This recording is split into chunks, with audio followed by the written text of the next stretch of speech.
we started the Radical Student Union this fall, this type of event is exactly what we were, hoping to do. Having the opportunity to bring a Sangamon State graduate, back here, our time, we couldn't have asked for anything more. Our timing was actually perfect because I don't know if anybody's noticed, but UIS has been trying to draw correlations back to Sangamon State this semester. I don't think there's a whole lot of correlations to draw at this point as far as our campus culture, but then again, I wasn't here during the Sangamon State days, so I don't know. I just wanted to thank everybody for coming. I want to thank AJ, the executive director from the Foundation for a United Front, who was our point man in contacting Ward and making all this happen. Without further ado, here's Bob Sipes. He can tell you more about himself, but... Well, I was from the Sangamon State days, so I do know something about that. And I was just asked to introduce your speaker tonight, and it's Ward Churchill. It's somebody I've known since the 70s, since the early Sangamon State days. And back around 1990, I think I got Ward's resume, and it was like 28 pages long. And I thought, who in the hell has a resume 28 pages? And we're looking at 25 plus books, hundreds of articles, book reviews up the wing, and also an artist of considerable talent. And come to my home and you will see at least 10 of his better, and in my view, better works. And what does he write on? He's well known for his works on Native Americans and indigenous people and their rights and what's happened to them, issues on genocide, the Vietnam vet against the war tribunals, Nuremberg. His stuff on prisons is just excellent. Some of you, I don't know if you know this COINTEL program, but it's something that ran in the 60s and into the 70s against the American Indian movement and SDS and the Black Panthers, and it was boom boom time and things happened. And I hate to say it, he's written a little bit on Marxism. He was never a student of mine, so he's a little, not quite there, but very good. And I guess I could say the last thing, he's written a lot on media. And I know he taught a film class at CU Boulder, and that was very popular. And certainly the images of Native Americans in the films. Just a couple books I really like. One is A Little Matter of Genocide. And some of you have probably read that book, 1491. Well, 1492, all the crap started to happen. And, progressive. And anthropologists have estimated, there's a big debate, how many indigenous people were in North America? And, anywhere from, 7 to 17 million. And then how many were left in 1900? You should ask the speaker. Well, that's the question on genocide that occurred. And we don't like to think of our government as being a genocidal government in a war, but that is a certain reality. Probably the book, though, that's really gotten everybody pissed off, let's face it, on the justice of roosting chickens. Some of us saw the roosting chickens. Somebody in the cafeteria was talking about, well, I've seen chickens dressed. They were looking at the book, and I said, I think it has to do with Malcolm X. What happened to him for saying, well, after Kennedy was assassinated, well, just the chickens coming home to roost. And violence is as American as apple pie. And anyway, this is a very provocative book, so provocative that it made Ward an instant celebrity on Bill O'Reilly, who clearly, is one of my favorites. But I would get it later, I get the feed from somebody. Anyway, probably the third one, I know some of you have seen this book, Pacifism is Pathology. And I would like to mention it was first published in Issues in Radical Therapy. And it so upset everybody in our group. Because it started saying, it talked about what it is to be an engaged radical and politics from the comfort zone. And how most of us middle-class white people, we're not ever going to be in the line of fire. We had lots of options. We could always put on the suit and tie or something and go different. Anyway, it was a book that was just really provocative. So without too much ado, one of Central Illinois' finest football players from Peoria. Now, I thought I'd embarrass him well. A Vietnam veteran, a weatherman, not the Gus Gordon type, certainly a student. And the irony is, when he was here, he was in a program called Communications for a Technological Society. And, I was in a program called Work Culture Society. And they abolished all those programs. And that's what education ought to be about, interdisciplinary education that dealt with topical issues of the day. Anyway, that was CTS, and that's now communications. He became an arborist. Well, he had a job cutting trees, or, wasn't exactly, arborist might be stretching it. Certainly a university administrator. And then, of course, he became a university professor at CU Boulder. He has also been a passionate activist, spokesperson for the American Indian movement, for the rights of indigenous people. I would say social justice issues just across the board. And I will say he's probably got the best argument for armed self-defense that I have ever heard. And it might be disturbing, but it's certainly something you should be cognizant of. Anyway, without further ado, one of my favorite old lefties who became a right-wing fascist, David Horowitz, says, Ward Churchill's the most dangerous professor in the United States. Ward Churchill.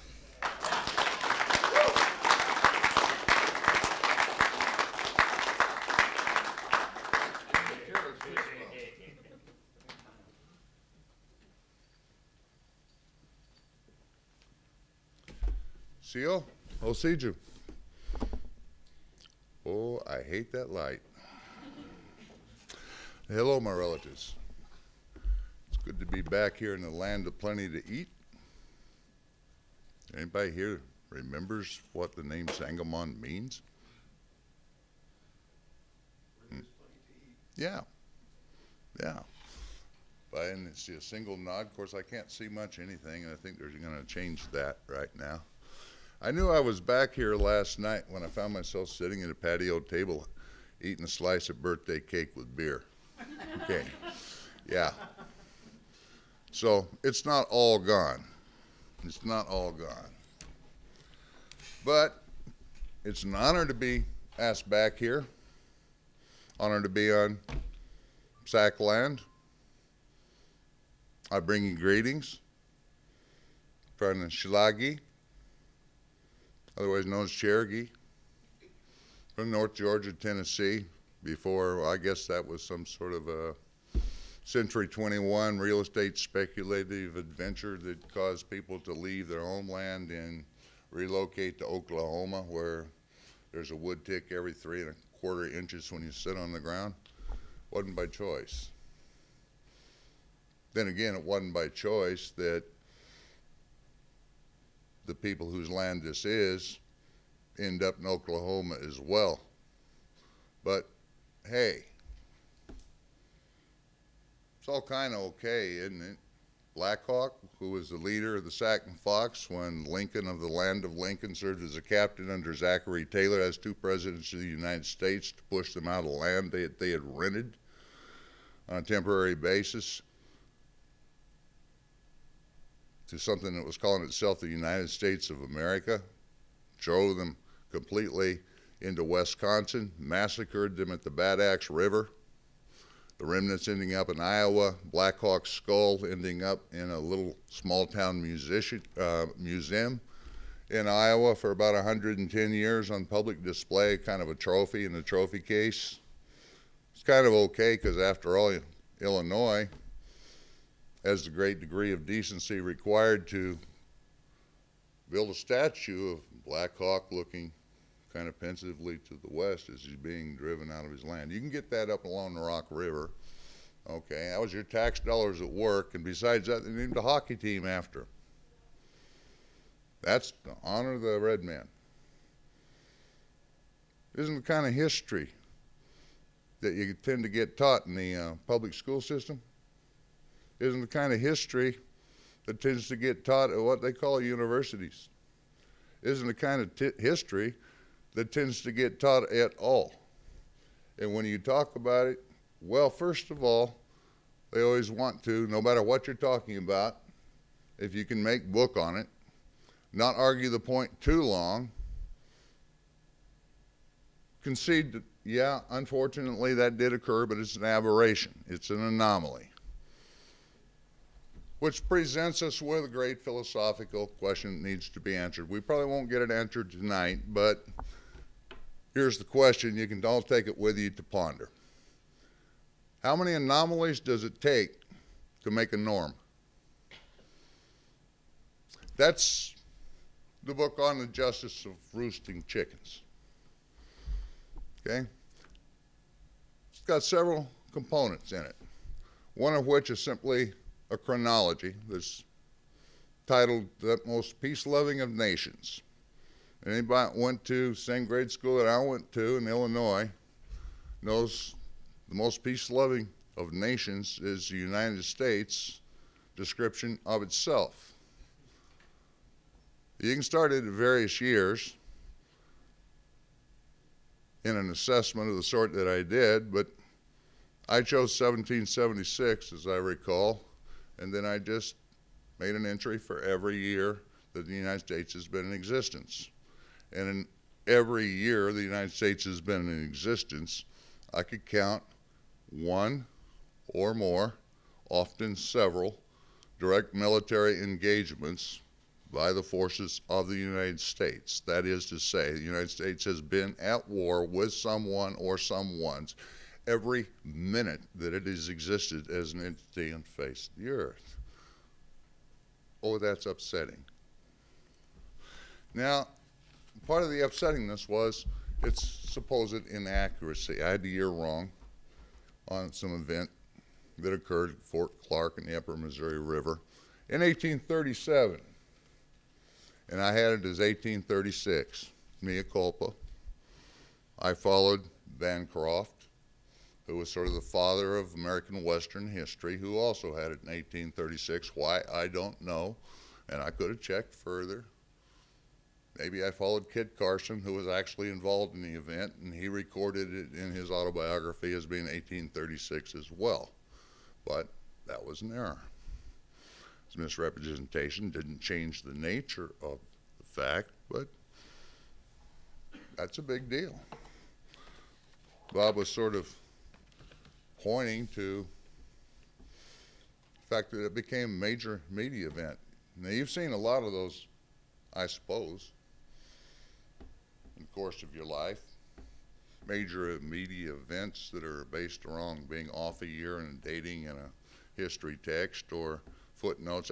That's often the front page news in the Springfield paper, right? Or Chicago Tribune, or Showcase on Bill O'Reilly. One suspects, anybody familiar with that being true? You point me to an example you're aware of where that's become major news story? Faulty footnote? Erroneous date?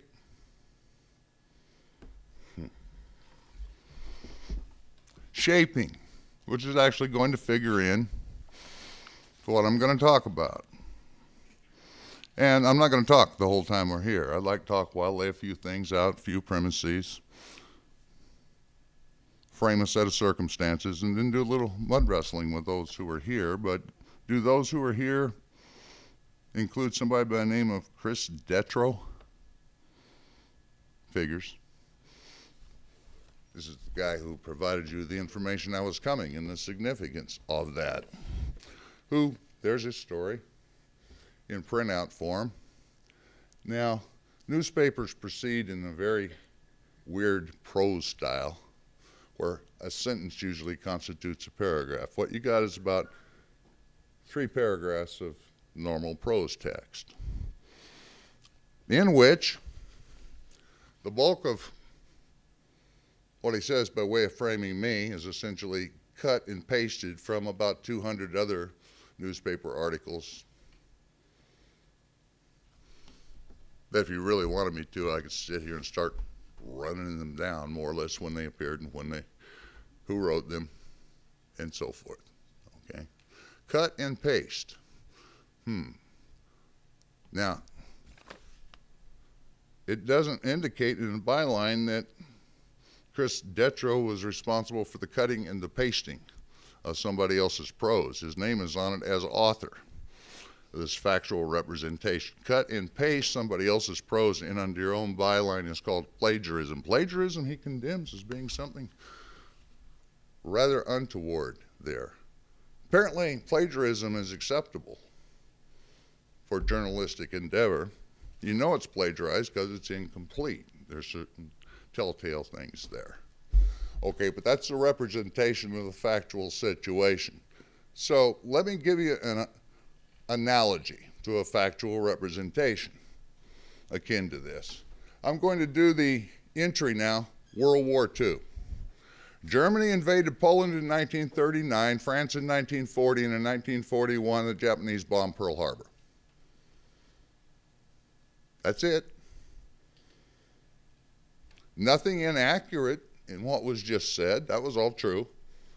Doesn't exactly provide you with much of a complete understanding of World War II. And there's a certain selectivity in terms of the incomplete information that is deployed, what it is that's deployed. Doesn't suggest that anybody outside the Axis powers might have acted in any aggressive manner. So you get this deformed presentation by virtue of selectivity and omission. Okay, it says here that I was fired in 2007 for various offenses, including plagiarism, falsification, and fabrication. What's omitted is that a jury found that none of that was true, or at least it had not been substantiated by the university with 6 weeks to present its evidence in a court of law. Those were utterly rejected, all the findings by the university. Now, there's another piece to that, but let's discount the jury, as is clearly the case done here, discount the point of not mentioning the verdict. Colorado Council of the AAUP more recently completed a 2-year in-depth investigation of that whole process that he's mentioning here in terms of being fired for, quote, research misconduct, and determined that none of it was true in depth.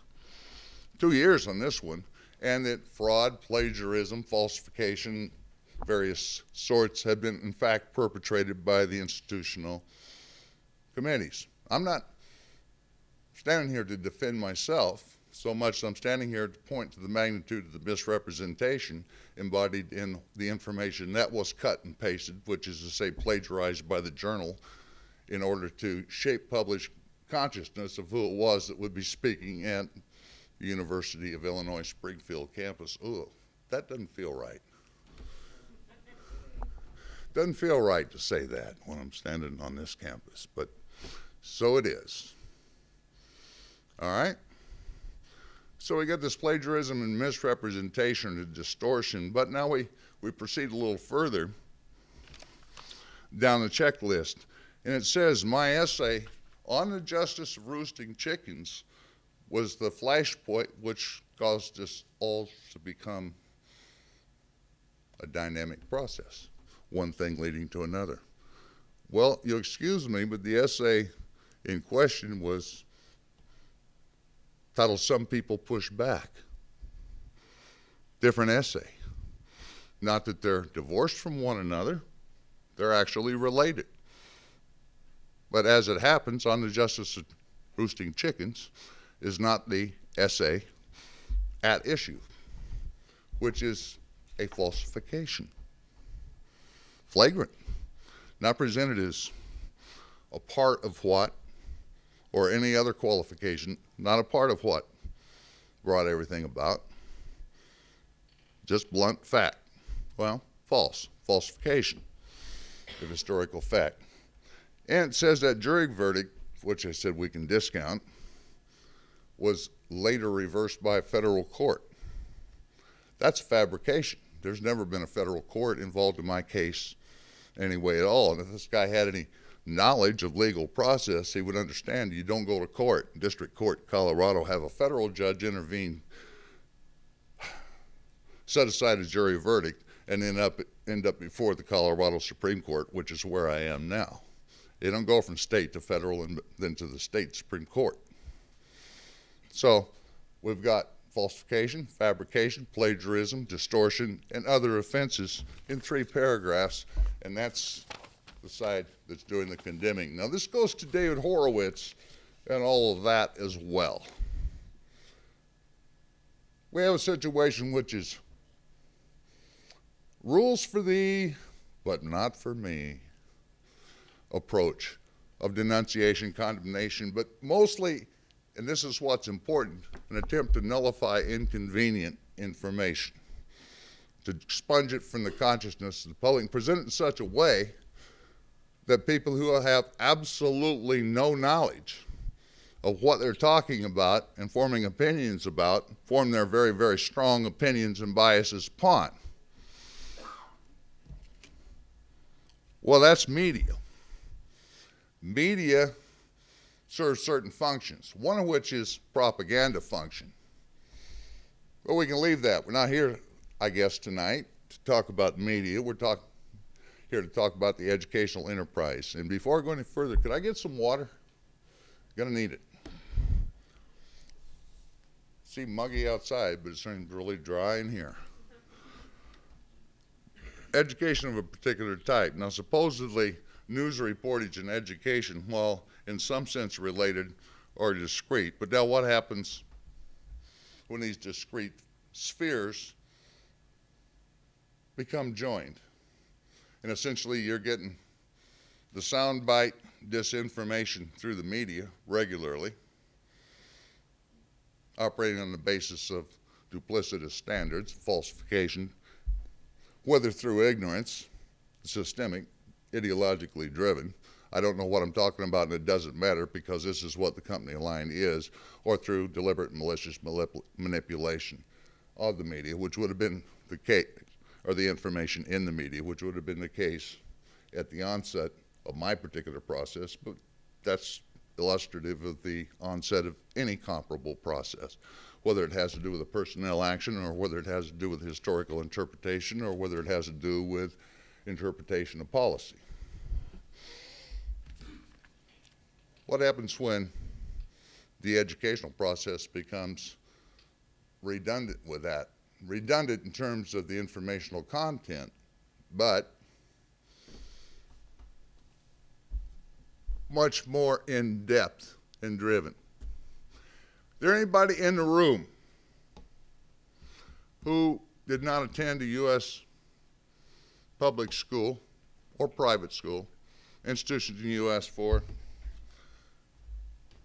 what in the old days, when dinosaurs roamed the earth when I went to school? That guy's even older than me, so it was going on when he was going to school as well. Anybody not go to grade school, high school? Didn't even have middle school when I went to school, but middle school too. Somewhere other than the U.S.? Okay. Maybe you're exempt, so I'll leave it your option to respond to this. But everybody except the one person that held up their hand went to school here? All right. Let me see which of your educational experiences, and we got an age range in here, and I assume some of you at least came from areas other than central Illinois. I may be wrong about that, but different geographic areas, different locations. So different times, locations, and so forth, all in the United States. I'm going to lay out a little script here, and we'll see if anybody deviates from it. You can explain how. But your education from preschool through really BA degree or AA degree if you're going to a community college or wherever you stop, short of some PhD programs, perhaps, we can interrogate that as well, really amounts to being provided with answers in soundbite form to questions you've never asked. You've never had an opportunity to form the question before getting the answer. And the answer is presented in this simplified, abbreviated fashion so that you can memorize it for purposes of registering the right answer on an instrument usually referred to as a test at specific intervals to a defined period of time so that you can get the proper check marks for correct or incorrect to arrive at a cumulative score, which will allow you, hopefully, to progress to the next block of information presented in exactly the same fashion. That takes you from the first semester of third grade to the second semester of third grade, and pass you along to fourth grade, and then fifth, and then eighth, and ninth, and 12th, and oh yeah, first year, second year, third year.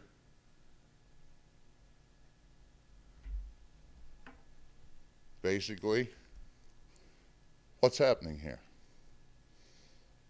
You're not forming the questions, you're not being encouraged to form the questions, you're not engaging reality for the purposes of not being encouraged, led, if you will, into engagement with the world you're encountering out there in order to form questions demanding of answers so that you can pursue the answers. No, that would be a critical engagement.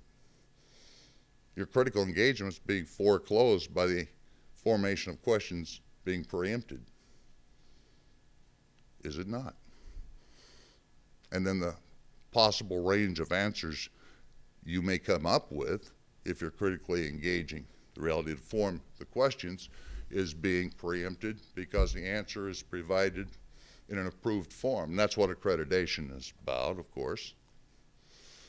And then you memorize what it is that you're told is the correct answer so that you can regurgitate it onto the test form and move forward.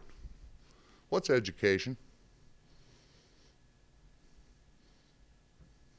Oh, we're in this higher educational institution in thundering silence. What is education? You all paying tuition, aren't you? For post-secondary education, yeah? Or you're being paid to provide post-secondary education to people who are paying tuition for that purpose, and yet, whoa. Well, let's try this. Education's being taught how to think. How to think. That's as opposed to being taught what to think. What happens when you're provided the answers for the regurgitation purposes in order to do this Pavlovian exercise of scoring properly, which there's a high priority on these days? Well, you're not being taught how to think, you're being taught what to think, are you not?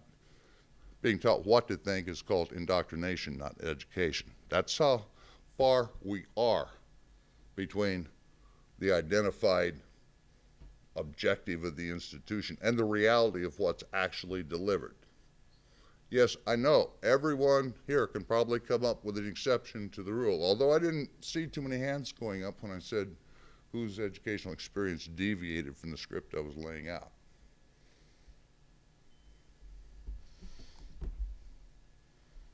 Exceptions prove rules.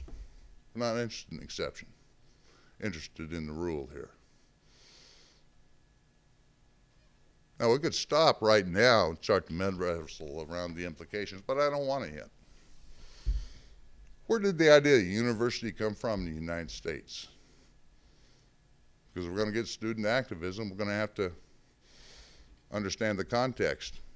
The operant word here being student, in the context I just described. But does that context just described in any way conform to the understanding of what it is that you're supposedly engaged in institutionally for purposes of acquiring an education that's being denied you in the process of being indoctrinated? From whence did the American university come? I mean, some group of founding fathers sat around scribbling when they were done with the Constitution and hatched the concept of the university for what becomes the United States? Is that how it happened?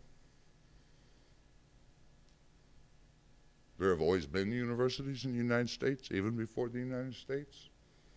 Or, where are you? What is the nature of the institution? It's purportedly a university. What is a university? Or at least, what is the university on the model of the United States purportedly adopted to create these? Because they didn't always exist, did they? This isn't what came to Yeah, you wanted a rally speech, didn't you? Not this kind of engagement. Oh, what am I doing here? Where am I? I'm in an auditorium, but what's the implication? How's that differ from the porn club downtown? Wouldn't it be more fun to do this in a bar with an ashtray? Oh, gee, this guy really is retrograde. I know. It's my point. Precisely my point. When did Illinois get so pure? How many governors y'all got in prison? Yeah. What's the pollution index for Chicago this week? You can't smoke in the Blues Club. Huh. Must be because they're really, really, really, really concerned with your health. We'll leave that one. Y'all just happy as clams, have milkshakes in blues bars, I can tell. Doesn't seem to be anything unnatural or weird about that at all. It's for our kids. That's another thing about Illinois that I don't understand. I grew up here, and I don't remember when it was that bars were supposed to be the habitat of kids. Hey, let's go down to Joe's Tap and have a milkshake, son. Say hello to the ferns and the Perrier water. Oops. All right. I guess I'm going to have to be guilty of what I've been condemning the institution for doing. Since no one will respond, the American university was supposedly founded on the model of the German university. Not the Scots university, not the French university, Germans, a German university. Von Ranke in that lot. Humboldt and his peers. American scholars used to go to Germany to get advanced education. Radically different from this. So what is the model of the German university? The model of the German university is that you have a small, insular, entirely graduate level body of students voluntarily interacting with people who are acknowledged by the virtue of their output to be experts in a narrow range of fields, centering on philosophy. How many of you even had to take a philosophy course beyond intro to 2, 3? Well, Doctor of Philosophy. In the real sense, Robert Sipe, we could debate whether that was really philosophy, but that's another night too. Okay. Yeah. Of course, to be fair, if you're an undergraduate, that's college. But a college is not the same as a university. They get lumped under a university, and sometimes structurally that make a certain amount of sense. But centers on philosophy, and you can have philosophy of science, you can have philosophy of law, you can have various sorts of particular applications, but it's all coming around the philosophical paradigm. That's it. Beginning and the end. That's the university. Does this, in any sense, conform to that model? The University of Illinois Springfield campus. The University of Illinois per se. Aggregate all its branches.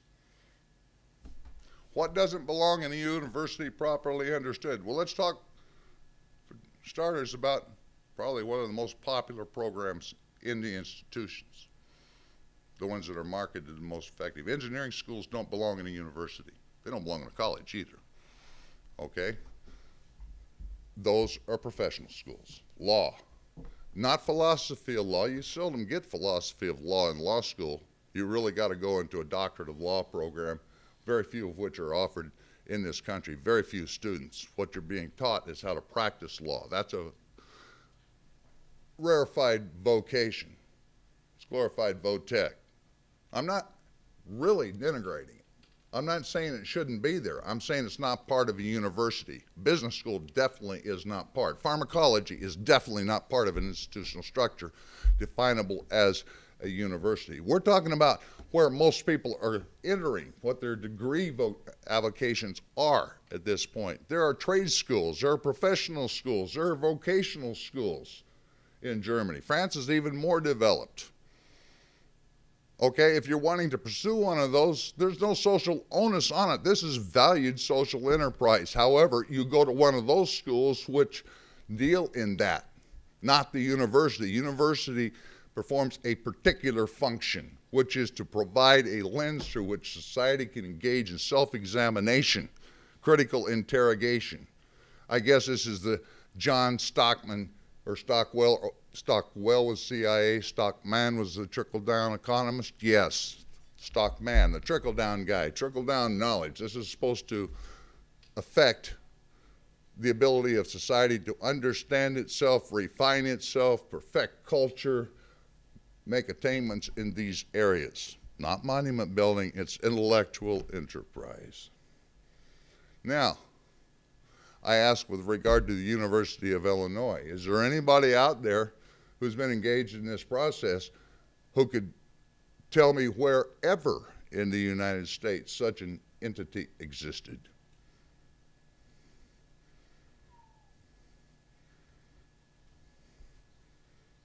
Good answer. Good answer. The universities in the United States, institutions that were purporting to be universities in the United States since the mid-19th century, there's never been one of them. For all the rhetoric and the adoption of standards and so forth, supposedly incorporated from Germany into the academic enterprise, which is in any discernible sense resembled a German university. And from the get-go in the public institutions, the charter was to provide people with useful skill sets. Oh, some general enlightenment with regard to literature, a fairly narrow constraint, some liberal arts veneer, but basically the bulk of the students were to come out with useful skill sets for purposes of industrial or economic enterprises, various sorts. You had certain specializations also for government service, some that related to the military, and engineering figures into that. Okay, but basically the VOTEC professional training dimension of the educational process, that's what you want to call it, has been predominating in the so-called university environment from day one. The closest approximations were probably University of Chicago during a certain period of its existence, and Johns Hopkins, but they've long since been caught up in the milieu. University of California. Okay, some of you old guys in the room are going to recognize this particular one. Okay? And this particular one is that there was a president of the University of California system by the name of Clark Kerr. Anybody recognize the name Clark Kerr aside from Bob Sipe? He was the enemy. But he did us all a great favor of being absolutely clear in laying this out. First of all, he didn't pretend that UCal was a university. He was trying to come up with a word, a term, or whatever that would actually encompass the reality of it. The best he could do was he played with polyversity for a while and came up with multiversity. Multiversity had a currency at a particular time. He actually had, from the student resistance of the 1960s, a fairly important piece by Carl Davidson called New Student Radicals in the New Multiversity. Okay. And what Kerr was trying to do was say that all these technical enterprises that are attached to the corpus of the institution could be maintained in amalgamated form with truth in advertising if you change the vernacular to talk about it being kind of cosmic in scope. The other thing Kerr did, however, was explain exactly how the process was conceived and laid it out very clearly. And it was an industrial process, beginning with the fact that even with the state institutions, he was real clear that as he saw it as top officer of a major university system, these were owned. He's on pretty firm ground there. That's another distinction between the European model, particularly the German model, and the North American model, particularly the US model, is that there's no comparable standing for the entity, the physical entity known as university in the United States. Or there's nothing comparable as far as universities are concerned in Germany, at least until after the Second World War, in terms of how the United States defines property relations. Okay? Universities were set apart from the Norma schema. It was not owned by the state. It was not owned by private entities. It was not owned by any discernible entity.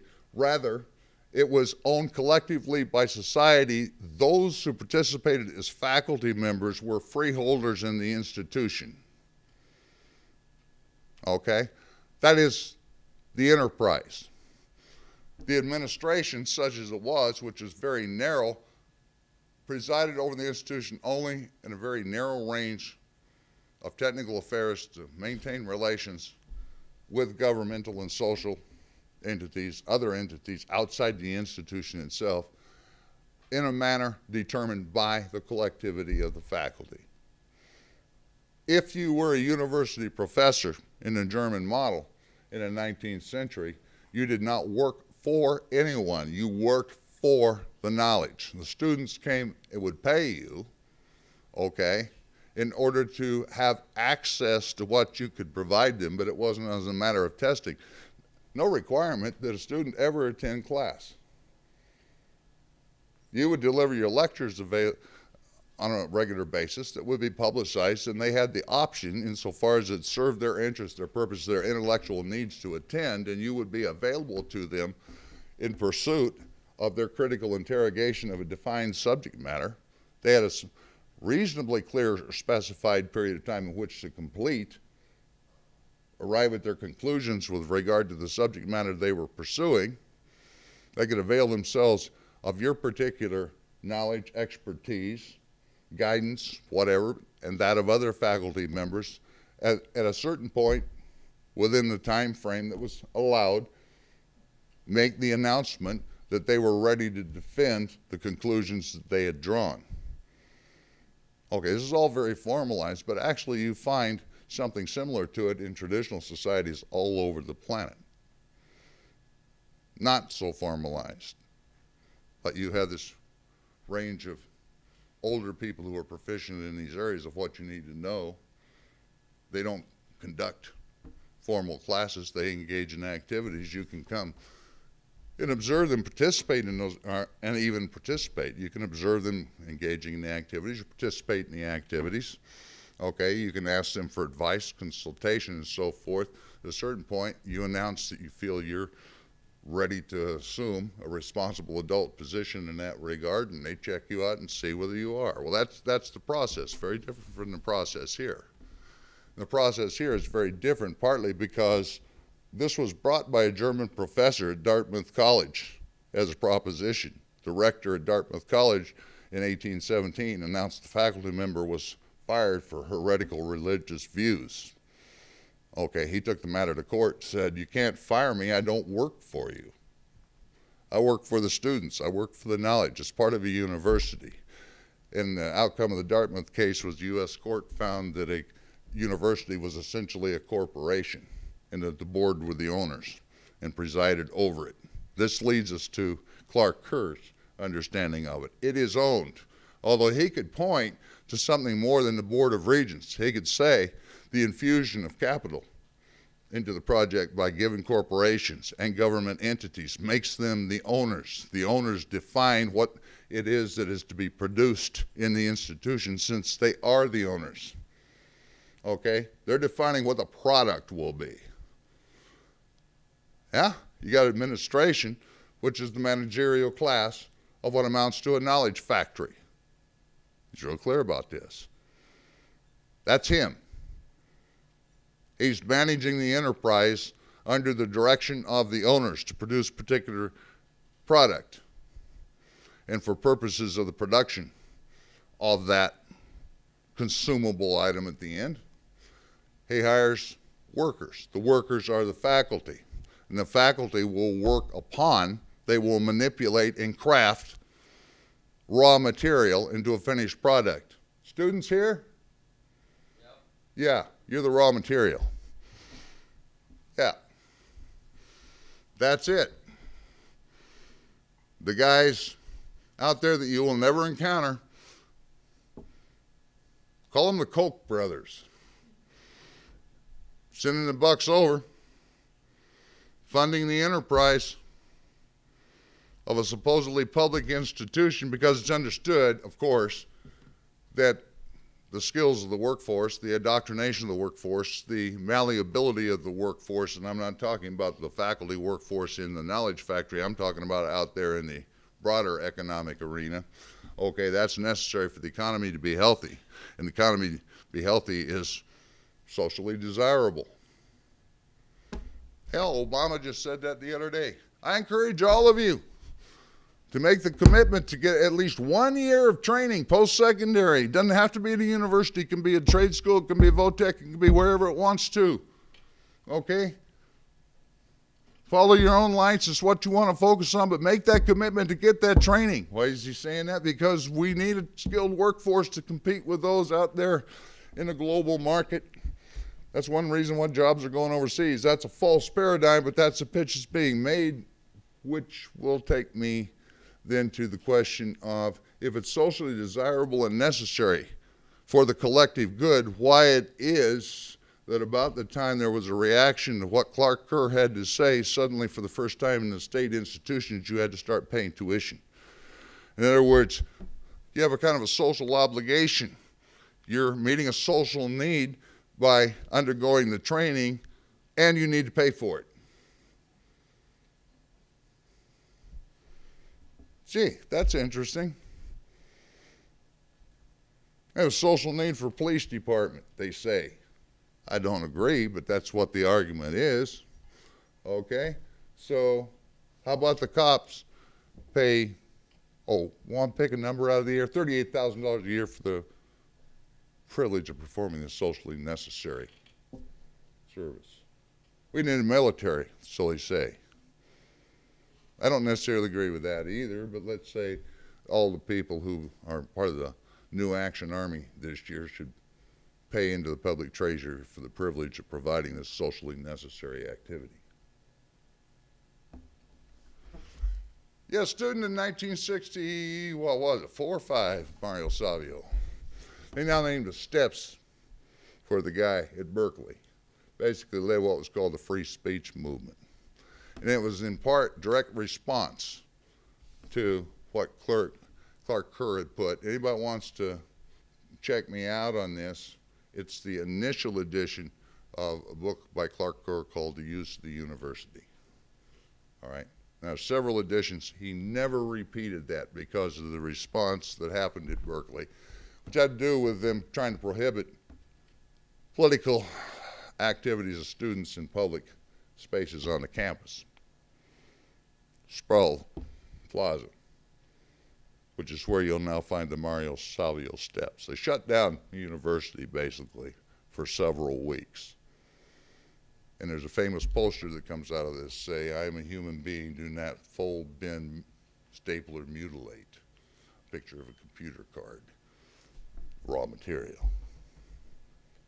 Yeah, you had this reaction where the students just said, no, we ain't gonna do that. And you got the birth of what they called student power movement at that point. And they were looking around saying, damn, you need to be running around this campus wearing those dark shades that Ward Churchill always wears. Reason being, you look at the faculty and you're apt to go snowblind. So damn white. For that matter, I'm looking over my shoulder and the student body here, same phenomenon, only more so. Snowblindness is going to set in. Wow, this place is white. State's not white, population's not white. Damn city we're in surely isn't. And you look south, you're in Oakland. How come there's no black folk here? How come there's no, there's some Asians. They're good at math, They're whiz kids. Besides that, they're conditioned to be obsessive jump down elevator shafts and end it all when they get less than an A. Yeah, those things happen. Stereotype. Okay, they get preferential treatment. White guys and Asians, no black, brown, no red. We need to change that. Not just bean counting, not just bringing different melanin contents in the student body, but bringing different trajectories of knowledge to bear in the institution, so that when you take your philosophy survey course, it doesn't start with Aristotle and end with, oh, I don't know, Sartre, Habermas, whoever.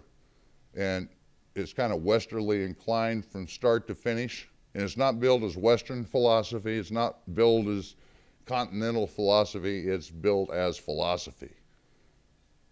Summation of human knowledge, intellectual endeavor, and attainment can be defined in terms of Europe. We need to kind of break that up a little bit and get a broader view if we're going to have anything like what we're purportedly getting as part of our educational experience. As a result of that, you got another series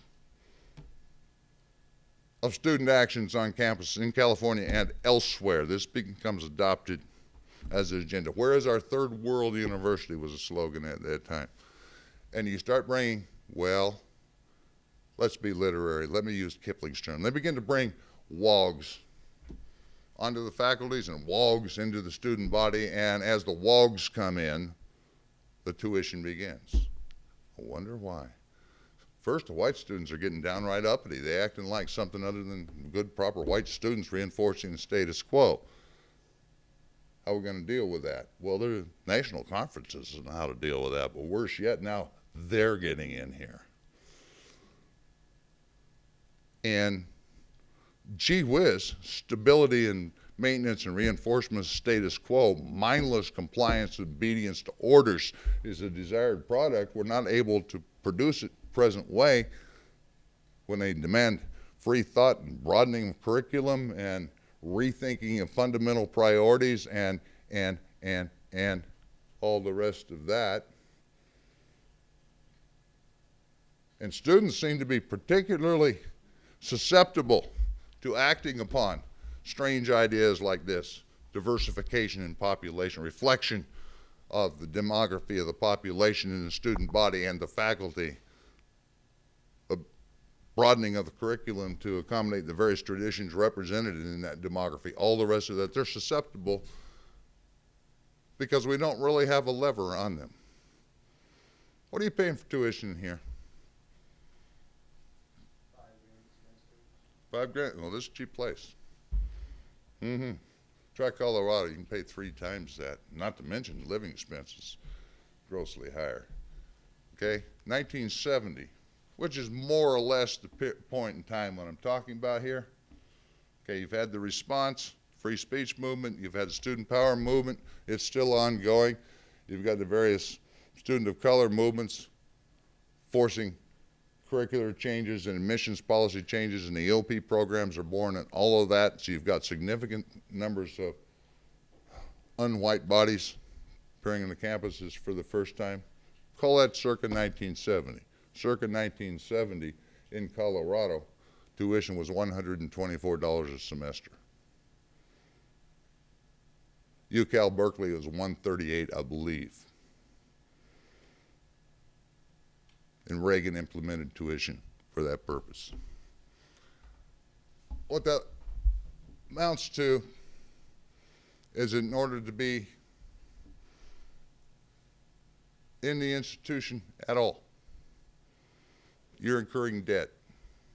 You're walking out with a BA degree carrying what's tantamount to a mortgage. They're telling you you have to do it, and society needs you to do it, the economy needs you to do it, and we all need you to do it. We want to be proud of you, kid. Walk out with nothing but this piece of paper certifying your employability, and you're already indentured for the next 30 years with what amounts to a mortgage. But you don't have a house to show for it.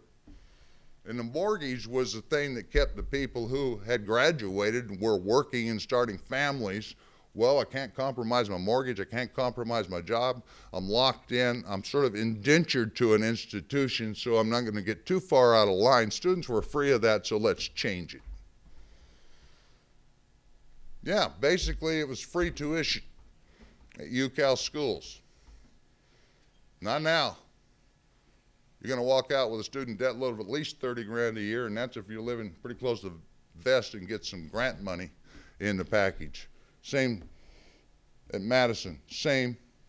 Colorado, same. CUNY was basically tuition free until 1975. Okay, that was the hammer coming down in a very subtle way. A lot of us missed it. We had other priorities at the time. I didn't have any priority on it at all. It was mentioned. I was a Vietnam vet. State of Illinois pays blood money. Probably still do. I don't know. Rock vets here? You got tuition waiver? Yeah, I got GI Bill. I got $100 blood money for being in Vietnam and a waiver of tuition, lock, stock, and barrel at any state institution I wanted to attend. So rising tuition costs, or tuition in any sense at all, really wasn't on my radar screen at the time, and it should have been, because this was a really brilliant ploy. Now, assuming you do aspire to have a family and a house and stuff, you got a double burden. You're really in the harness. And that's a way of maintaining a line of social pacification and control. If we got you, there's no indentured servitude. You want to bet? Try your friendly local mortgage banker and student loan officer. We got you in Hawkinton. You're too damn old. You're almost as old as Churchill in sight and probably too tired to really get on with it. Okay? Well, yeah, I know. I'll see you on the barricades. And we could talk about the barricades too. But the point, in terms of student activism, is that there's got to be an insistence upon learning as an educational enterprise rather than, and this is the thing that happened as the tuition went up, students started abandoning the priority that they had placed in diversification of knowledge and actually learning. Being inculcated with the ability to critically engage and act in the world. And they started wanting to know what the employability was and what the wage or salary rates were likely to be with regards to given degree trajectories. So if you want to start a program at a university now, you have to go before the Commission on Higher Education and explain to them, well, what kind of jobs will students get if they get a degree in this? Students are asking the same thing. When the real point should have been to draw a line in the dirt and say, this is a public institution. It will run on a tuition-free basis as a public good and meeting the public good. This article that I pointed out being substantially distortive of the reality, and I suspect that was probably most of the play that was involved here, had a letter came after it, and it was a really irate, I would take to be conservative Republican, writing in his little blog thing, saying, I busted my ass to send 2 students to that school, and this is what I get in response. Yeah, we should have common ground there. You should have been drawing a line in the dirt too, saying, you know, it's University of Illinois. It belongs to the people of Illinois. It serves the needs of the people of Illinois. Why in the hell do you have to go to bust your ass to pay for something that you already paid for? Get the shift in priorities back on what the mission of a university is supposed to be, rather than treating it as a reinforcement of the pre-existing reality, both ideologically and in terms of proficiencies, and providing these not so subtle means of compelling compliance with agendas that have nothing to do with the interests of the people who are compelled to comply with the agendas. Critical interrogation, and on the basis of that interrogation, acting in the world to change. The transformation of the institutions did occur in about a 5 to 8 year section in certain important respects.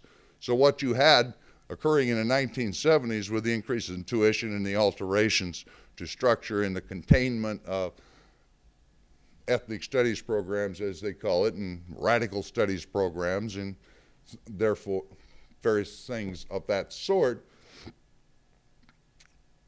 was a sort of initially an exercise in containment and then pacification and then basically rollback, because most of those are gone. Sangamon State University no longer exists, and it was designed specifically as an alternative to the existing institutions of the sort embodied in the University of Illinois. In fact, the only institution comparable to Sangamon State that I could point to that still exists at all would be Evergreen State College, and this is out of dozens.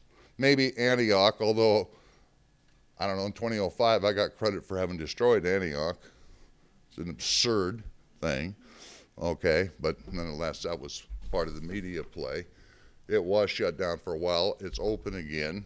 You got certain alternatives, but that was a proliferation of alternatives that was occurring based on the energy and engagement of the students and the insistence that we actually learn something that is not learned specifically for the purpose of marketability, but rather to improve the nature of the social environment we inhabit for a common good. Now, there's lots of other aspects to this I could get into, but I said I would leave some time to engage in mud wrestling. That's enough of the layout, all right? But understand it didn't have anything to do with being polite. Mario Savio, who I mentioned, wasn't polite. He was extraordinarily eloquent, he was extraordinarily well-spoken, but he wasn't being polite. He said, "This is how it is." And he was speaking in behalf of a whole mass of people who were consensed, to use that term, behind him, agreeing with him, okay? He was speaking just because he was the best speaker on the scene at the time, and he said there comes a point when in order to deal with the institutional reality it is necessary, when you have no other weapons available to you, to literally throw your bodies into the gears of the machine and force it to stop. And do not let it start again until it is responsive to the needs that it is ostensibly of those it is ostensibly there to serve. And we will define who those are. We will not have them defined for us by technocrats and financiers and military planners and Karl Rove or the Koch brothers. How do you get that done? It differs in the particulars from one context to the next. But the thing that is consistent is that it is not a polite process. You do not negotiate your rights as you understand them. If you can obtain some firm handle of what your basic rights are, one supposes as a citizen of the state of Illinois, as a citizen of the United States, but more importantly as a human being. If you have a handle on that for yourself of what your fundamental rights are, you never negotiate your rights. You can negotiate on the basis of those rights. You never compromise those rights, or they'll be compromised for you, and you do whatever it takes to assert them. Note, I said whatever it takes. Now, throwing your bodies into the gears of the machine is one way, and that was what was working in that context at that particular time. There are other ways, and there are other contexts, and they've been analyzed, and those are available for study. But I kind of ripped off, but with attribution, Malcolm X for that one title. Actually, I ripped off Marx, too, for a title that I'm using right now, but it was Groucho, not Karl. Okay. Travesty of a mockery of a sham seemed to sum up a certain situation pretty well. Actually, now I think about it, a travesty of a mockery of a sham might sum up the situation of the institution, which I'm presently standing, particularly in comparison to what it was, and where students and society, consequently in general, stand in comparison to where they might have been had there been more follow-through and certain different priorities and attentions paid 30, 40 years ago. And I'll take some ownership in that one. Okay? But irrespective of that, how do you get it done? By any means necessary. Just be clear, that's the Malcolm piece. I will defend myself. How? By any means necessary. Okay, I'm clear in that. Now you're going to define what those means are by virtue of threatening me. You're going to define the means that are necessary by refusing to acknowledge my rights, by thwarting them. by distorting them, by misreporting them, by deforming the whole nature of the enterprise, turning it into a subjective goddamn game at the level of the interchange and the discourse while proceeding with business as usual. Another, well, business as usual is what it is that has to stop. Business has to become rather unusual. Our business is not their business. This needs to be understood. I think that's the point where I want to stop. And now I'll deal with whatever you want to get into. But I think 2 points on the way out. In terms of transforming the institutions to a greater or lesser degree, student engagement in the most active possible form is absolutely essential. It will not be done by the administrators, trust me on that. And I'm speaking as somebody who's been an administrator. And I actually went into it with the idea of making constructive change in the institution. That's not the position you're going to get it done from. It's not going to be done by the faculty either. You can really trust me on that. That'll be the last entity in the institution collectively that's going to effectuate the sort of changes necessary. It's going to have to come from students. And the transformation of the institutions of higher education, so-called, no matter how reconfigured, is not necessarily even the key ingredient in affecting a broader social transformation. But whether it is the key, as student power advocates and some others once claimed, it is an extraordinarily important element in the process of social transformation. So there should be no discounting, diminishment, as some of us did with regard to student power 40 years ago. Okay. No discounting of the significance and the importance of the effects of student activists within these institutional contexts. That's it. So I thank you very much for listening, and oh, how do they put it? Fire when ready. Well, number one, from my lights, is the first thing, point is, we're not paying goddamn dime. All right.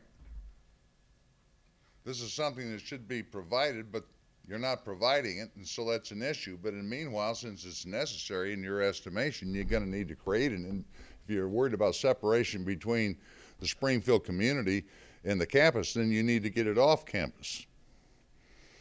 Are there precedents for that? Well, yeah, as a matter of fact, there are.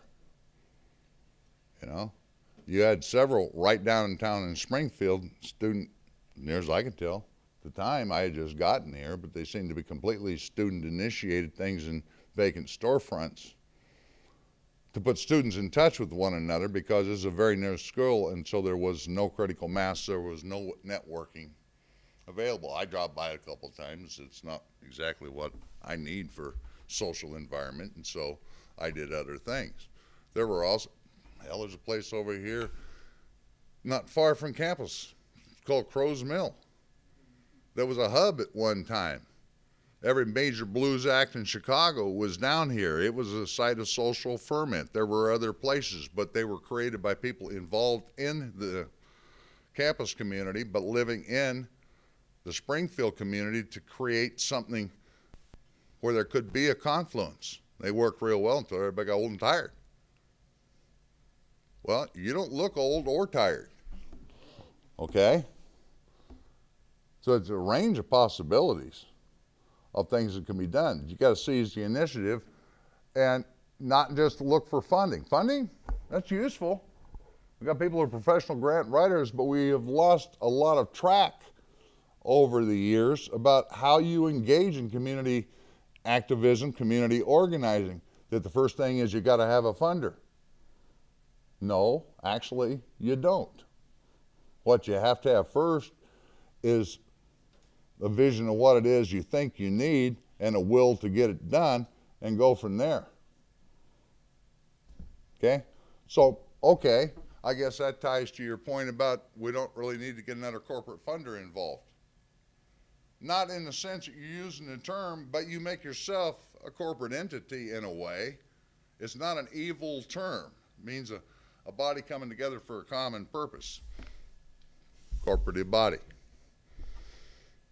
Don't go down and get a charter with the state to do it necessarily, okay, but understand you're engaged in this enterprise. And it's work. It's probably going to be work that involves a certain amount of struggle, whether that's just bureaucratic hassle and dealing with people that try to prevent you from doing it, or struggle at some other levels, or both. Yeah? Understand that's part of your education. It really is. Learning how the world actually works out there and how you can get things done, how you can get around the system rather than, okay, you can box them in. They start to respond to that, you know. Sangamon State, as I understand it, was initially created as Governor's Grant College in order to draw off the radicals from the major campuses who were disrupting the hell out of things. You know, I'll testify to that. Okay. My FBI file says I was down in Carbondale in the spring of 1970, busily torching involved with the people who were torching the Southeast Asia Studies Center that Wesley Fischel was running down there, which was a CIA operation. You know, institutional budget includes the purchase handcuffs for two police, little concrete engagement. So that was what I would call legitimate military target. The only thing was I was nowhere near Carbondale. I was over at Urbana helping to cut the power lines to the Army math computers. Okay. You can see their problem. There's a famous cartoon from the period where they got this, I guess, symbolic administrator. He's kind of a giant, and he's got this butterfly net, and he's running around, and there's all these students running in all directions, and he's trying to, and he can't. You see. Well, this was the magnet school. We're going to draw those guys that are disrupting the real evil institutional context and give them a creative environment. Okay. See, that's preemptive, it's co-optive by design from the government. On the other hand, give us a real creative environment to do some good work in that really needed to be furthered, you see, rather than converted into a clone, and a lesser clone at that, of the central entity that we were being drawn away from. Yeah. So what can you create to accomplish that purpose and have it be your own rather than something that's sort of like, I don't know, let me give you your dignity. Can I give you your dignity? You can try. I don't know if I'll take it. I don't think I can give you your dignity. I think you manifest that. You know, my beneficence isn't going to get the job done. No matter how many times I tell you, you should thank me for having just done it for you. Do you follow? You're frowning at me. I can see the frown. So is it frown because this is a daunting prospect, or is it frown because there's something not clear? No, it's a daunting prospect. Yeah. I don't know how to do anything. Well, as I said, this is part of your education. Now you learn how to do things, but it's not the things that are assigned tasks. It's tasks you assigned yourself. That's empowering. Is that food co-op still? There were all kinds of things happening in Springfield in those days, you know. Food co-op's now an artist collective. Are there any artists in it, or? Yeah. Oh. A dozen? Okay. Well, having done a little of that, or what people said was, over the years, I found you can't eat much of it, so, you know, art's all well and good, but maybe food's a priority too, especially when you go to the grocery store and you find out it's worse than tuition. There's not a grocery store in that area. Well, unless you're growing your own and doing a lot of hunting, what do they call it? Hunt and gathering, that's the anthropological term. In the land of plenty to eat, where there probably is not enough to hunt and gather anymore. Yeah. But it's taking charge and responsibility for meeting your own needs and on the basis of having attained that position, you're in a much better position to compel the institutions to be responsive, rather than going saying we need funding, we need this, we need that. Better to be able to go and say in a certain respect, you need us. Because, oh, how to put this without sounding too, wicked, seditious. You need us, because in the alternative, we're really going to fuck you up. Okay, that was my harsh line for the night. Nobody need to tremble. Who else? This.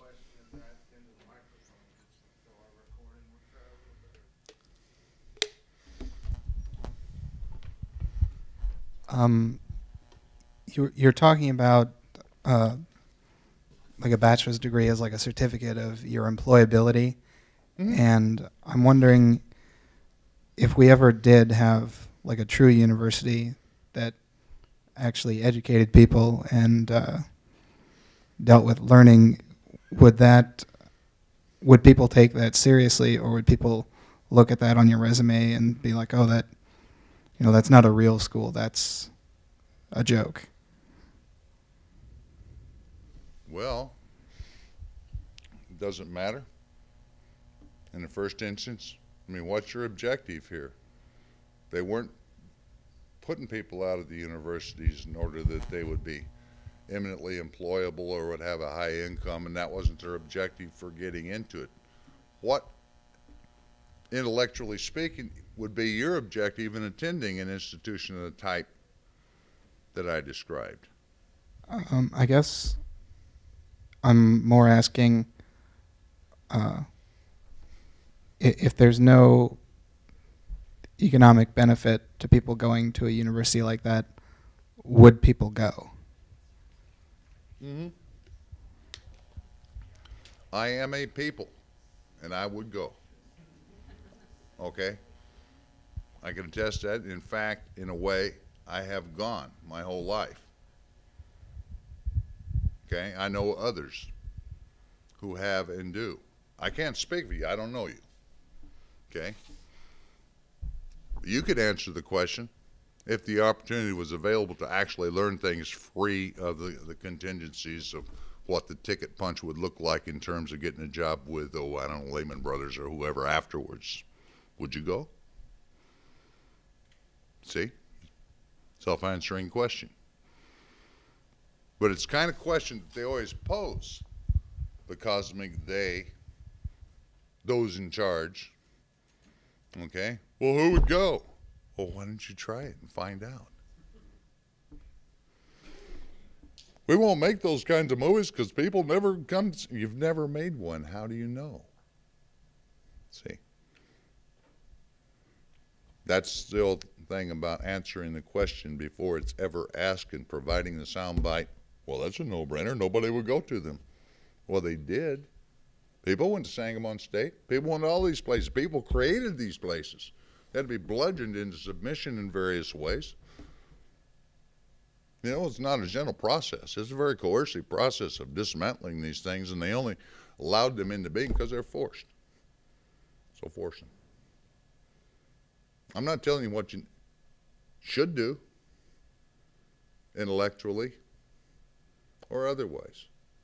I'm telling you what should be available as options for you to pursue should you decide to. You can't pursue them if they're foreclosed. But if they're going to exist for you, you're going to have to create them. What are your priorities? See, these are questions you have to interrogate yourself. Figure out what your values are. All right? And the question really comes down to this. It's the one they never admit into the reasonable framework of discourse and discussion. The question is not what you want to do when you grow up. And I'm being facetious with the formulation. It's not. It's who you want to be. Who do you want to be? Who are you? What is your actual self-concept? Not what you were told about yourself or what you were supposed to be, but who the hell are you? Once you figure that out, you know what to do. Within certain boundaries. You've got a latitude. You can bounce off the walls as you learn things going along. But you've got enough clarity to at least have a direction, see, that goes beyond a paycheck that's never going to be sufficient to dig you out of the hole you got in order to acquire the paycheck in the first place. That's the problem. Now you're on a treadmill like a mouse or a rat or some other lab animal, which is exactly where you're supposed to be. And that would put you in a preferred position, actually. There's people a whole lot worse off than that. And that's a social reality that allows the rat existence to even exist. Yeah? Claro? Clear enough? Yeah. I don't want to mud wrestle with you. I actually want to say some kind things first and then add something. Oh, demon, you're sneaking off to the side. Take you by surprise and not want to wrestle. You know, phooey. I've learned a lot from you, and I want to thank you for being here. You know, it's you and the Mexican Zapatistas who helped to cure me of what could have been a pathological pacifism. But you know, on this thing about education and who would come. This is a public university, but at the present time, 17% of the budget of this campus, 17% comes from, is subsidized by the state. It comes from taxpayer dollars. We're privatized. I mean, the privatization of the public university, you mentioned CUNY, University of California, I mean, it's getting worse. And there's also a cultural problem here, you know, with not just here, but across the country. I do a program once a month on this campus that's dedicated to discussing radical ideas in this auditorium. I've been doing it did it for a couple of years when I first got here. Could never get any more bodies in the room than we have for you, which is, on this particular night, a little bit embarrassing. But once we started attaching credit, for the past 4 years, every time I've had an event in this room to discuss radical ideas, we've almost filled the auditorium. So I think, you know, there's also a big, deep cultural problem, not just among faculty and administration, but it reflects a problem in the country. I would call it really privatization, and I think it has a lot to do with capitalism. Okay, But it has a lot to do with capitalism. Yeah, and it's causally related to capitalism. But one of the things I wanted to say, sort of in response to what Mike asks, and maybe just as a contribution to the discussion, is that the degrees that people now get in universities that have been hollowed out of their historic purpose and are functioning like trade schools are already not working in the marketplace.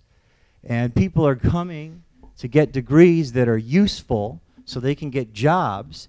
And after they're done and they have this mortgage you spoke about, they also they not only don't have a house, but they don't even have a job. And they've started to occupy Wall Street. They started to occupy Wall Street. And I think one of the things that is maybe not a matter of choice, like who would choose to get to go to school to learn how to think critically, it might be, you know, what Marx called crisis theory. And that is that at a certain point, there's degree factories, they're supposed to put us to work so that we can live jobs and retire and have, you know, some kind of a nice lifestyle out of the whole thing. They're just not working anymore. No. Not working anymore. So I get real pessimistic about this question. We've got a great radical student union on this campus that's really changed things since I've been here, but it's a very, very small, tiny subset of the population. So if I have a question, my question is really this. is it possible that the current crisis, not just of unemployment, but of capitalism, might change the nature of education, might give rise to a generation of people who want to be educated in the spirit you speak of? You and I were both down in St. Louis for the Occupy the Midwest, and a lot of those young people I was talking to, that's what they want. And partially because they've graduated and they see the uselessness of the degree that had all this economic promise attached to it. Right. But, and not but as in no, but as in addition. And Occupy and the Occupy framing, which is what we're talking about, Midwest is somewhat, it's a related but different focus. If you took an agenda item as being first to freeze off tuition and a rollback of tuition, I think you get some resonance, because irrespective of the political clarity of various constituent elements in the student body, that's something we can all relate to, all of them. And it's a legitimate issue, and it really ties into some aspects of what should be, I think, Occupy strategy. I mean, it's been articulated as such, is to include excluded groups into these social processes. Well, the closer you get to zero tuition, the more prospects for people who are not financially in a position, even with financial aid, to get into it. And that changes the context a lot. Okay?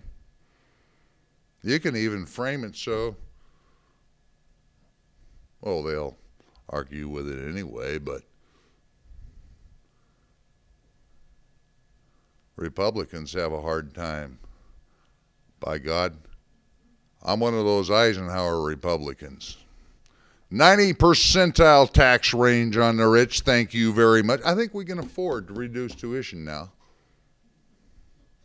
Okay, in this country. But maybe we can do a few other things as well. And that was part of the framing for Occupy that we were talking about in St. Louis, is it's not 1% and 90%. That's a simplistic division. I'm not in the same position as the homeless guy in St. Louis. Thank you very much. I'm not going to pretend that I am. And if I was to, in any sense, suggest that I might be, that guy is not talking to me. The reason he does talk to me is because this is real clear from the get-go, and I'm talking from where he's coming from in terms that he can understand. And that's direct experience. All right.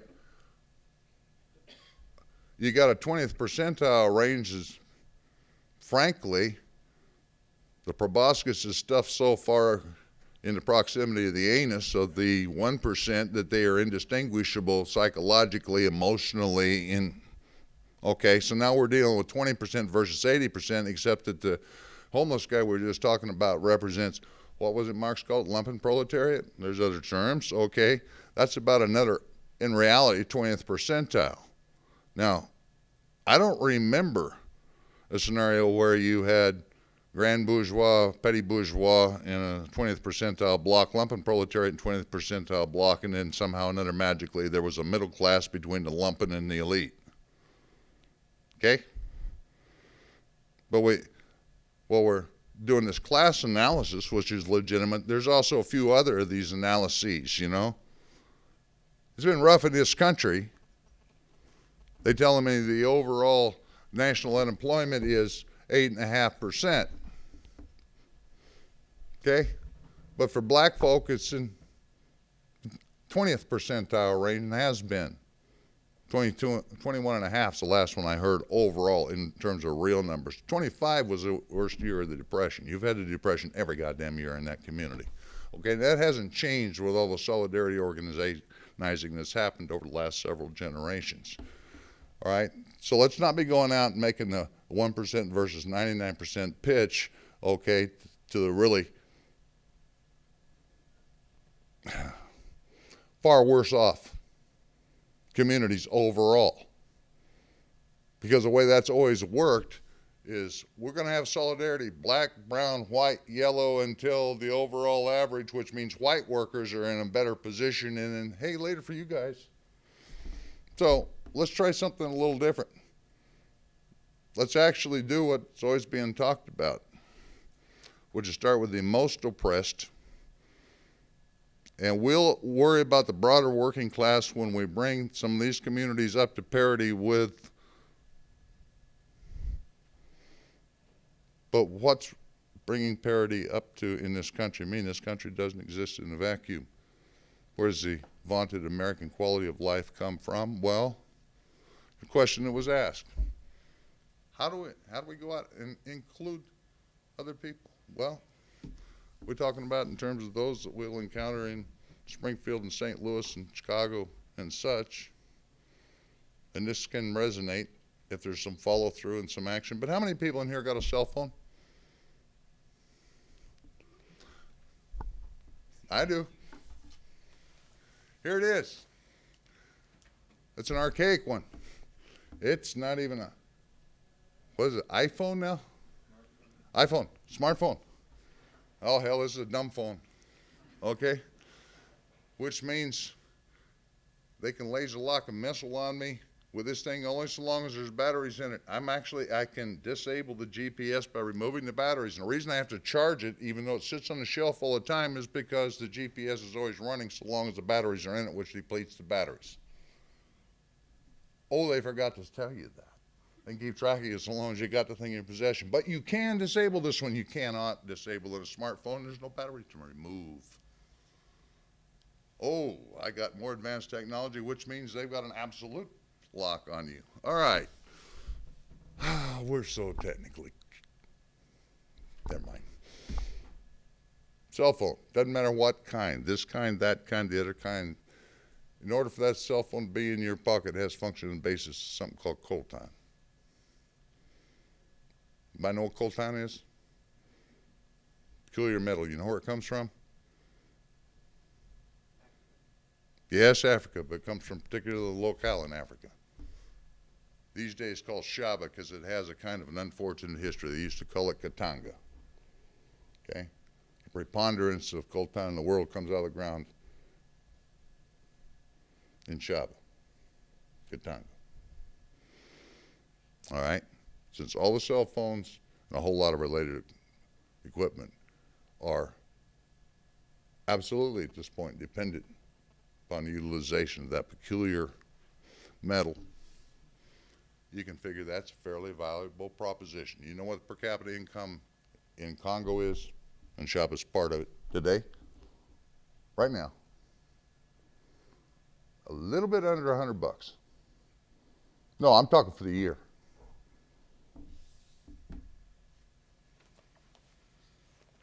Direct relationship between this, which is part of our, taken for granted, quality of life. Everybody's entitled to one. By God, I don't care whether I live in a trailer out there someplace or in a slum, or I'm a tenant farmer or middle-class yuppie or Donald Trump.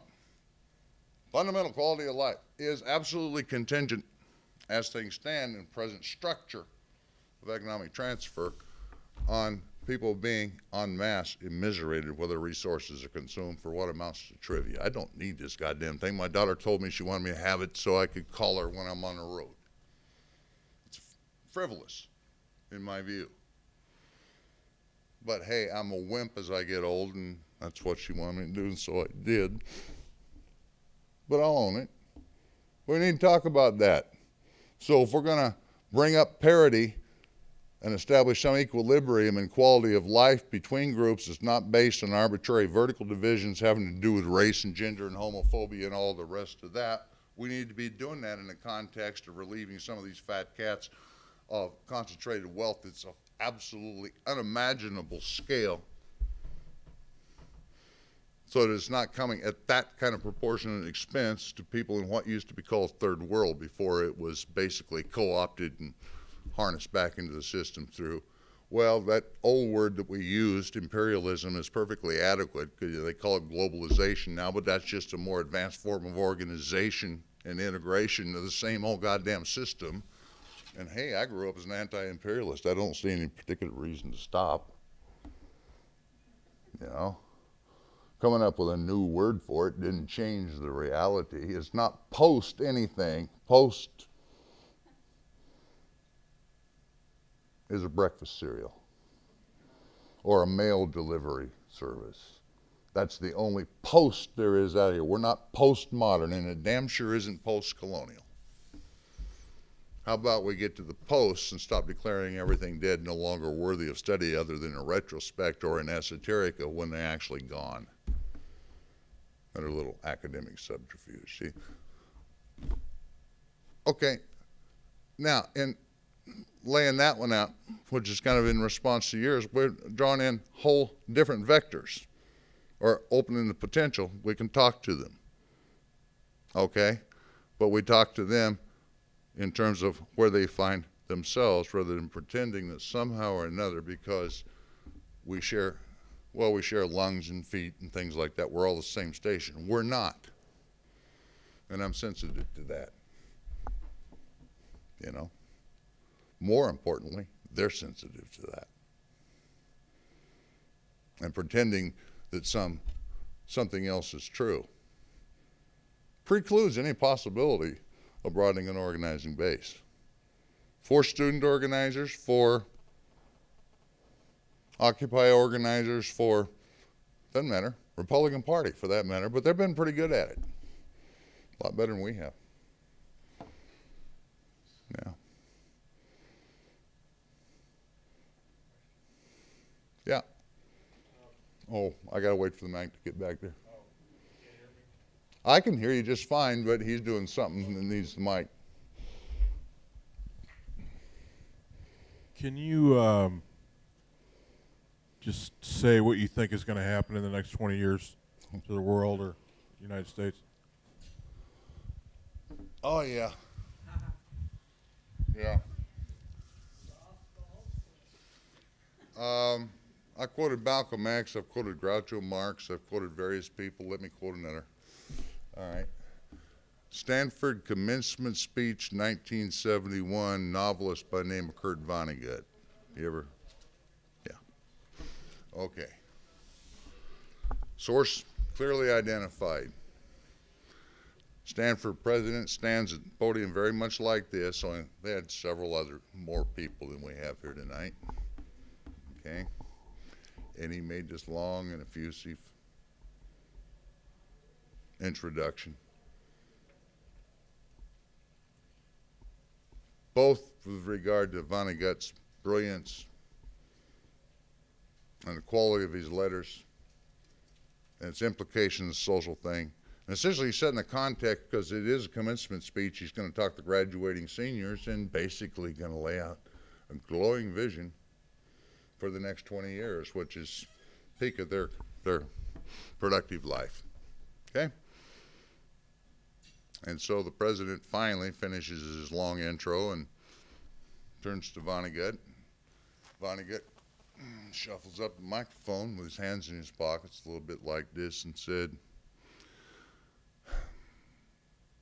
"Things are getting a hell of a lot worse and they're never getting better."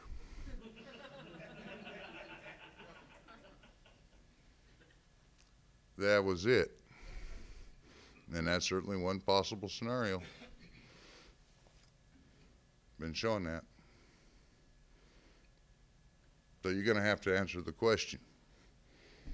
I'm still rolling, I'm still kicking, but I'm not getting any younger, so you look like you might be a bit my junior. You're going to have to answer the question. You're going to get worse and never get better, or you're going to make it better. I'll do what I can to help you out, but probably going to have to take the lead in terms of actually doing it.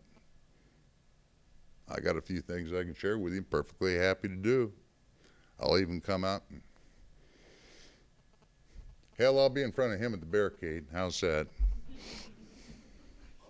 Right? But It's not really a question of what I think at this point. Certainly within the next 20-year period of time you're talking about, I'm not going to be here anymore. Quite possibly within the next 10, the age I've arrived at now. You will. So now, what do you see as what you want to have as an outcome at the end of 20 years? What are you going to do to make that real? I'm sure your desire is not to see fulfillment of what Vonnegut had to say, is it? There you have it. There you have it.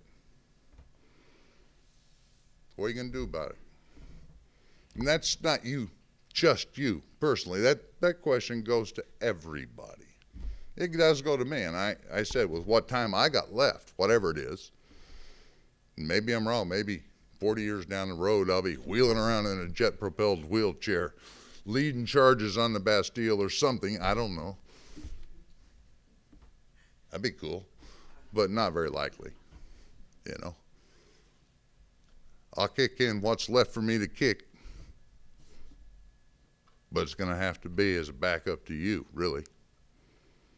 You got a little more legs under you, a little more range now. See? Y'all have to sit there, deal with that same question. What do I want to see, and what am I going to do to make that happen? Really do.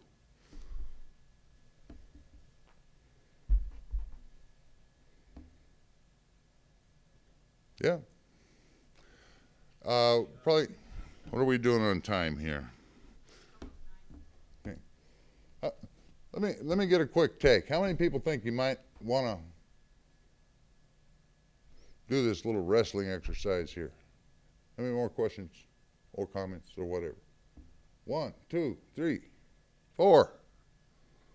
Okay. Or we could go somewhere else and do it. Well, we could, couldn't we? How about state capitol building, we ain't leaving until there's fundamental change? All right. How about the local Republican headquarters? How about, oh, we got possibilities. How about we do 4 more questions and call it a night? Because I saw 4 hands. How do you are a quiet group in terms of affirmation? Yes, let's do that. All right. My next question is going to be, how about we do 414 more questions and see if I got some negative response or something.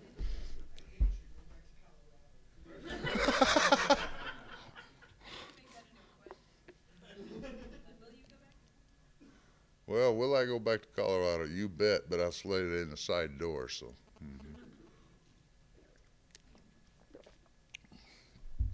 All right, firewood and ready.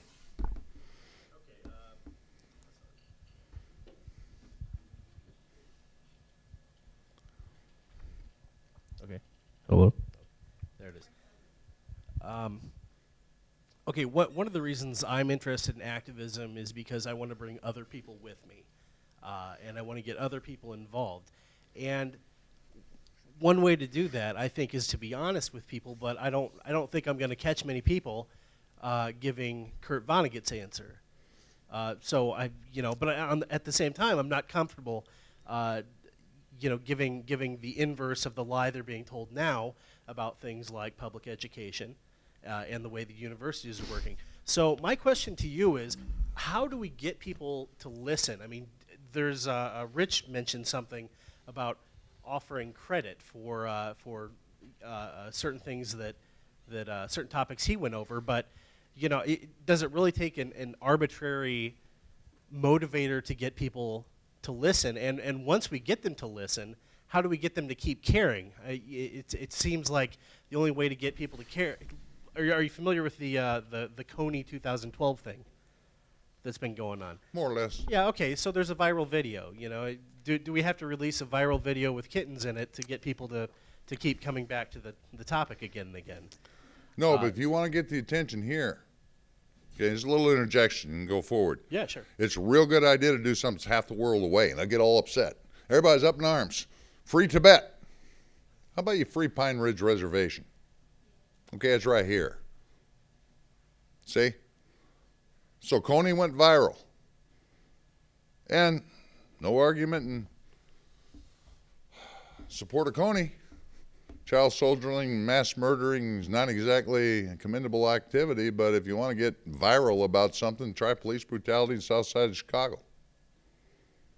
Okay? And get really upset about, oh, can't do that because it might have to do something that's within range of actually doing something concrete. All right? And how do we get people to that step where they're willing to go and do something concrete when the problem's right in their backyard? Well, first that thing seems is, to be the place that people are tripping up on. First thing, very first thing is, in a way, by example. Are you willing to do something concrete? And is part of the concrete you're willing to do trying to bring other people into the loop? I mean, let me rephrase the question another way. How about you disregard the people who Coney went viral for and talk to somebody else? Okay? Because it's the same basic cast of characters that's going to get all riveted on the fashion statement of the moment of concern about the oppressed other somewhere else. Okay, time after time after time. I have an exercise crudely put nonetheless in the vernacular that can actually resonate with some different cast of characters. It's called circle jerk. Okay? And that's fine. That's cultural activity, I guess. I'm not inclined to it, but hey, I'm not judgmental about it, but it doesn't really qualify as politics. Solo masturbation is also perhaps sublime, but probably hadn't ought to be paraded around as political virtue. Okay? This is part of the problem here. So how do you get people to listen? Well, if you're stepping outside the loop, people who listen as a form of entertainment, okay, the way you do that is you listen to them. See, the problem is, once you're going into a different community with that notion that you need them, or the point is for them to listen to you, they've already met preachers. Okay? And they're living the results. So where's the alternative? Well, let's see. Let's not take down the idea that the solution to the pollution is probably a better bike path and a new spandex outfit on a mountain bike. I'm deliberately parodying the situation, huh? Might be you want to kind of hook up with a local gearhead group and acknowledge the fact you don't know a hell of a lot. You don't even know which end of a wrench the bullet comes out of. But you're willing to learn, you're kind of interested. Meet them on some common ground. And work it out from there. You establish trust and relations, and then instead of getting them to listen to some profound lesson, cosmic insight, you can have discussions and convey the same information in a different way. In a way that actually registers in their framework and build from there. Yeah. Otherwise, I mean, you have a really great time to all practical intents and purposes sitting in a fur-lined closet talking to yourself. You can get perfect acoustics in that deal. Yeah. But best advice I can give you in regards to sort of pulling a couple, three elements of your question together. Fair enough? Okay. The mic. Whoa, there it goes. Mike Hogg? Mike Hogg. Okay. So this kind of plays off of what he was just asking, as well as the previous discussion. You said, what do you want to see? And what can you do to make that a reality? Mm-hmm. But my question is, what can a person see? What are you capable of seeing? And I don't know how I can get this across. Like, to springboard off of what he was saying, getting people to listen to you. For instance, as a student, I'm struggling to get by. I'm not balancing my career as a student, and I don't really want to be. am doing it because I've got so much encouragement coming from other people. Encouragement being like, you're too smart. You need to get a degree so you can do something for the world because you gotta do this. But in the meantime, I'm trying to tell them things like, I don't work well under due dates. I'm a human being. I really like the idea of going to somebody that I deem respectful. I want their knowledge, them giving me a bunch of information, go consume this and come back to me when you're ready to defend your conclusions. That's awesome. Isn't it? It's great. That would be so wonderful. And, Almost sounds like a natural way of learning, doesn't it? Right. Mm-hmm. Well, when I present that to people, they're like, well, that's just not how things are. Well, they're not able to see what I'm seeing. So he's saying, how can you get people to listen? I'm not even talking about, maybe I should be going to places where people are really, really oppressed and listening to them.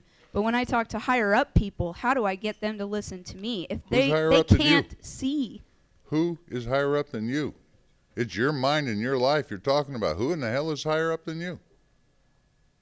I mean, this has gotten really personalized, so let's just put it that way. I mean, I can tell you exactly what you need to do. Yeah, right. How would I know? I just think that there's a problem with what people are capable of perceiving in order to get to, what do I want to see? Well, what am I capable of seeing? I mean, before I got into school, I was even more self-absorbed than I am now. I couldn't see past my bubble at all. So at least I guess that's a plus of being at a university, is that I've discovered all of the issues in the world and right in front of my face and in my backyard, or I don't have a backyard. Well, but probably some of them anyway. yeah. Okay. So I just am asking, I don't know what I'm asking, to be quite honest. I think I got a little bit of drift of it. Okay? Okay. And you took a step. Right step, wrong step, doesn't really matter.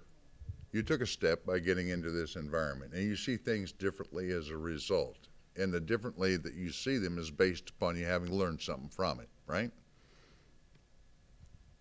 Webster says that learning means to change your behavior Uh-oh. based on new information gained. Okay. Well, prior to stepping into this environment, your behavior was a little different because you weren't a student. And you can step back out of this environment, or you can change the nature of the student. But the point is, when you take a step, you learn from it, or you have the capacity to learn from it. And in that learning process, you change orientation. One thing leads to another. So the more engaged you are, okay, the more that process accelerates. And there's not a set script as to what it would be. If I or anybody else of my generation or any prior generation had a notion what that perfect script would be, there wouldn't be any issues to be resolved. You know, we all have to pull our way forward, and we all make mistakes, and that's part of the learning process. And mistakes aren't necessarily, okay? You have this option, you have that option, you have a third. All right, in retrospect, well, maybe I wish I had done this instead of that, but it's not actually a mistake. Okay, it's a possibility. The point is stay in motion, keep your mind open in the process, learn from what you're experiencing. One thing will lead you to the next. Yeah? In the sense that we're talking about, there's not a right or a wrong about it. You can do right or wrong things. You can act in a bad way, have evil consequences, but in terms of learning, learn. I've never, ever encountered nor even managed to conceive of what bad learning would be. Can you? See there. How do you change what people can conceive? You broaden the horizons. You're doing it to yourself. Stay in motion. Stay in motion intellectually. That often is accompanied by being physically in motion as well. Yeah? Hey, if there was a pill I could tell you to run down the drugstore and get, you know, that would jump you 40 years ahead experientially, see, I'd go down and take it myself. But there's not. It's not even a question of whether you're a fast learner or a slow learner. In many respects, it's a question of how rapidly you're exposing yourself to the possibility of learning things. The more resistant you are to it, the more stable you insist upon being in that which is familiar and comfortable, the slower you're going to go. Doesn't matter about IQ, whatever the hell it is. Funny. Something you can't define, but they got precise measurements of it. Anyway, we got over here. Is that it?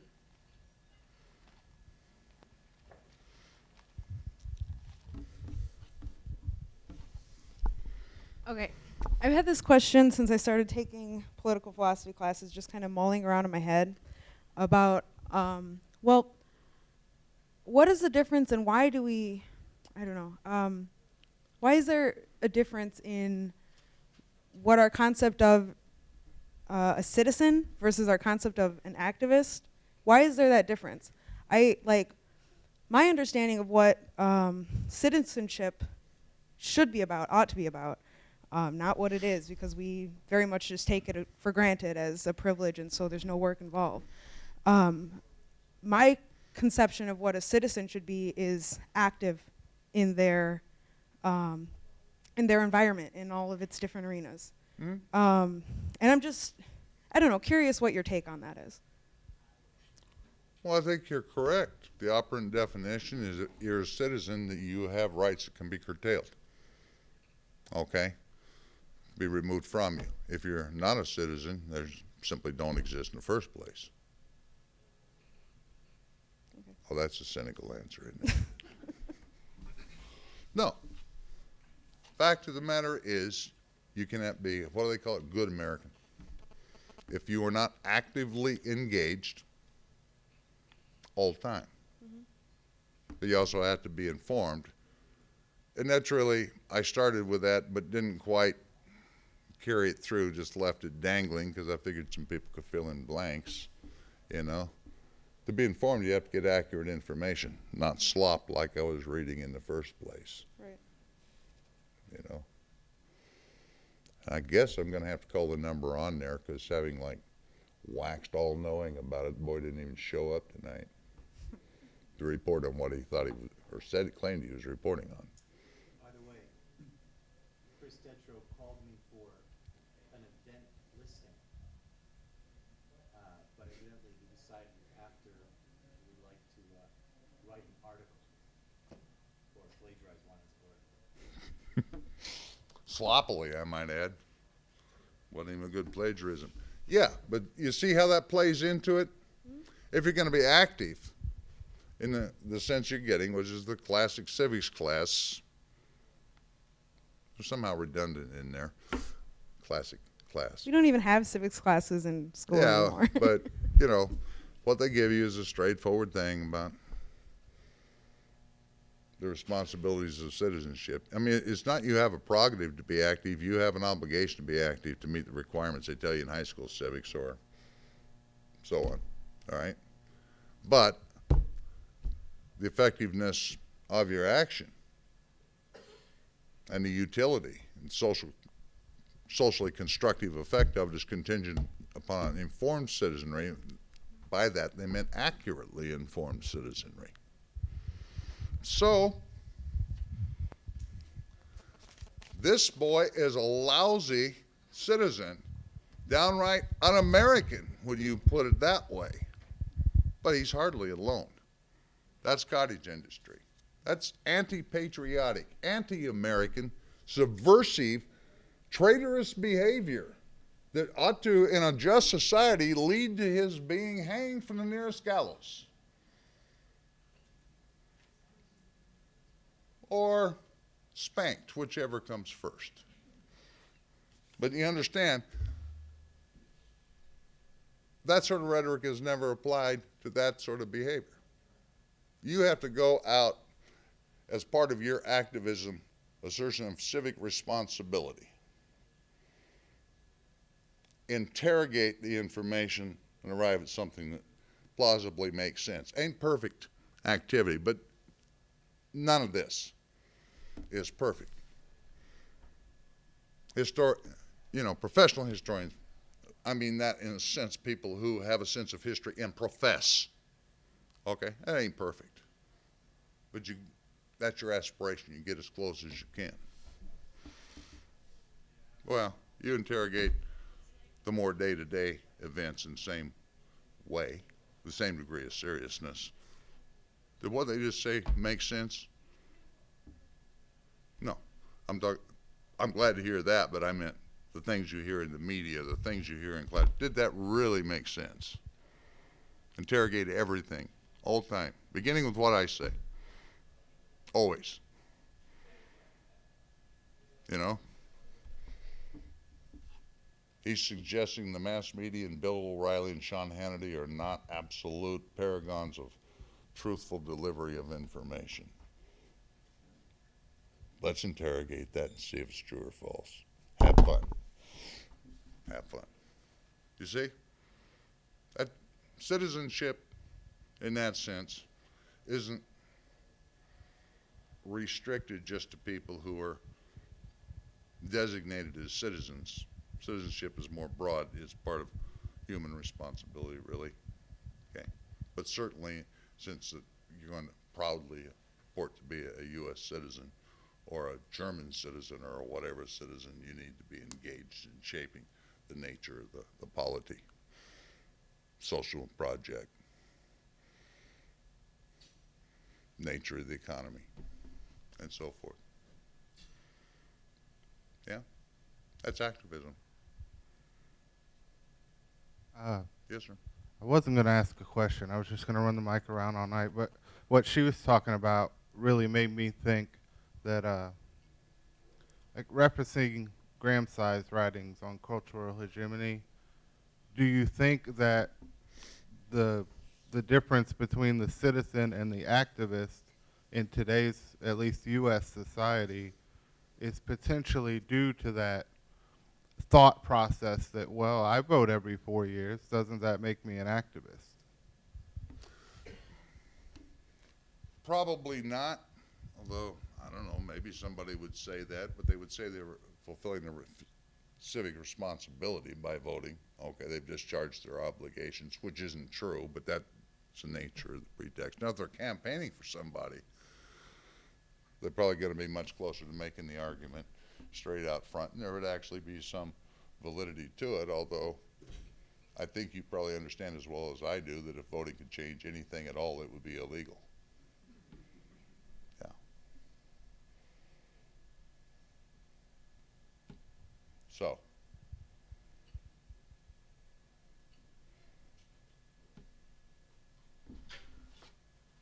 yeah, you guys gonna run these long indoor sessions. You're gonna have to make another priority of getting some goddamn ashtrays back into the room, because you don't have anything that lasts this long without a mandatory smoke break.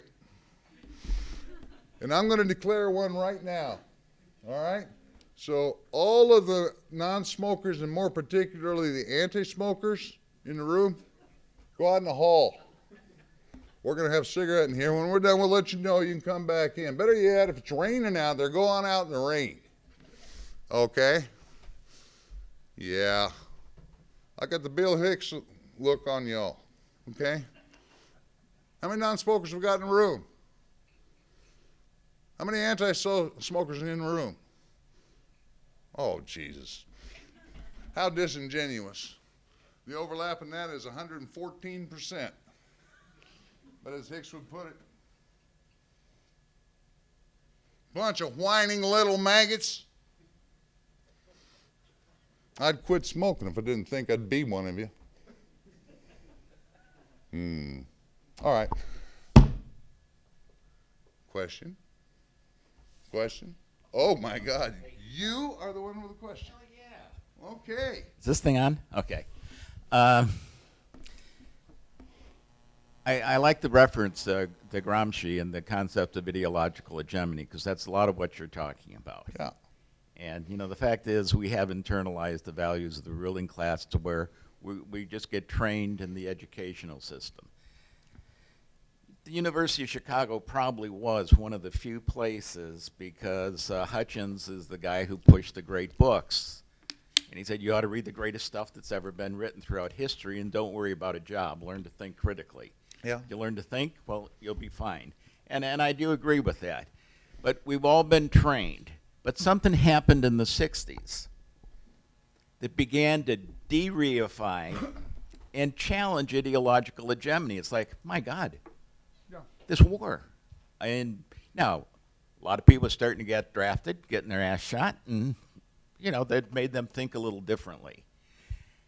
When you came to Sangamon State, and in the early 70s, another Gramscian idea was at play, prefigurative relations. Now, I don't want to get into this argument, but the fact is when people need things, you come together and you organize on what you need.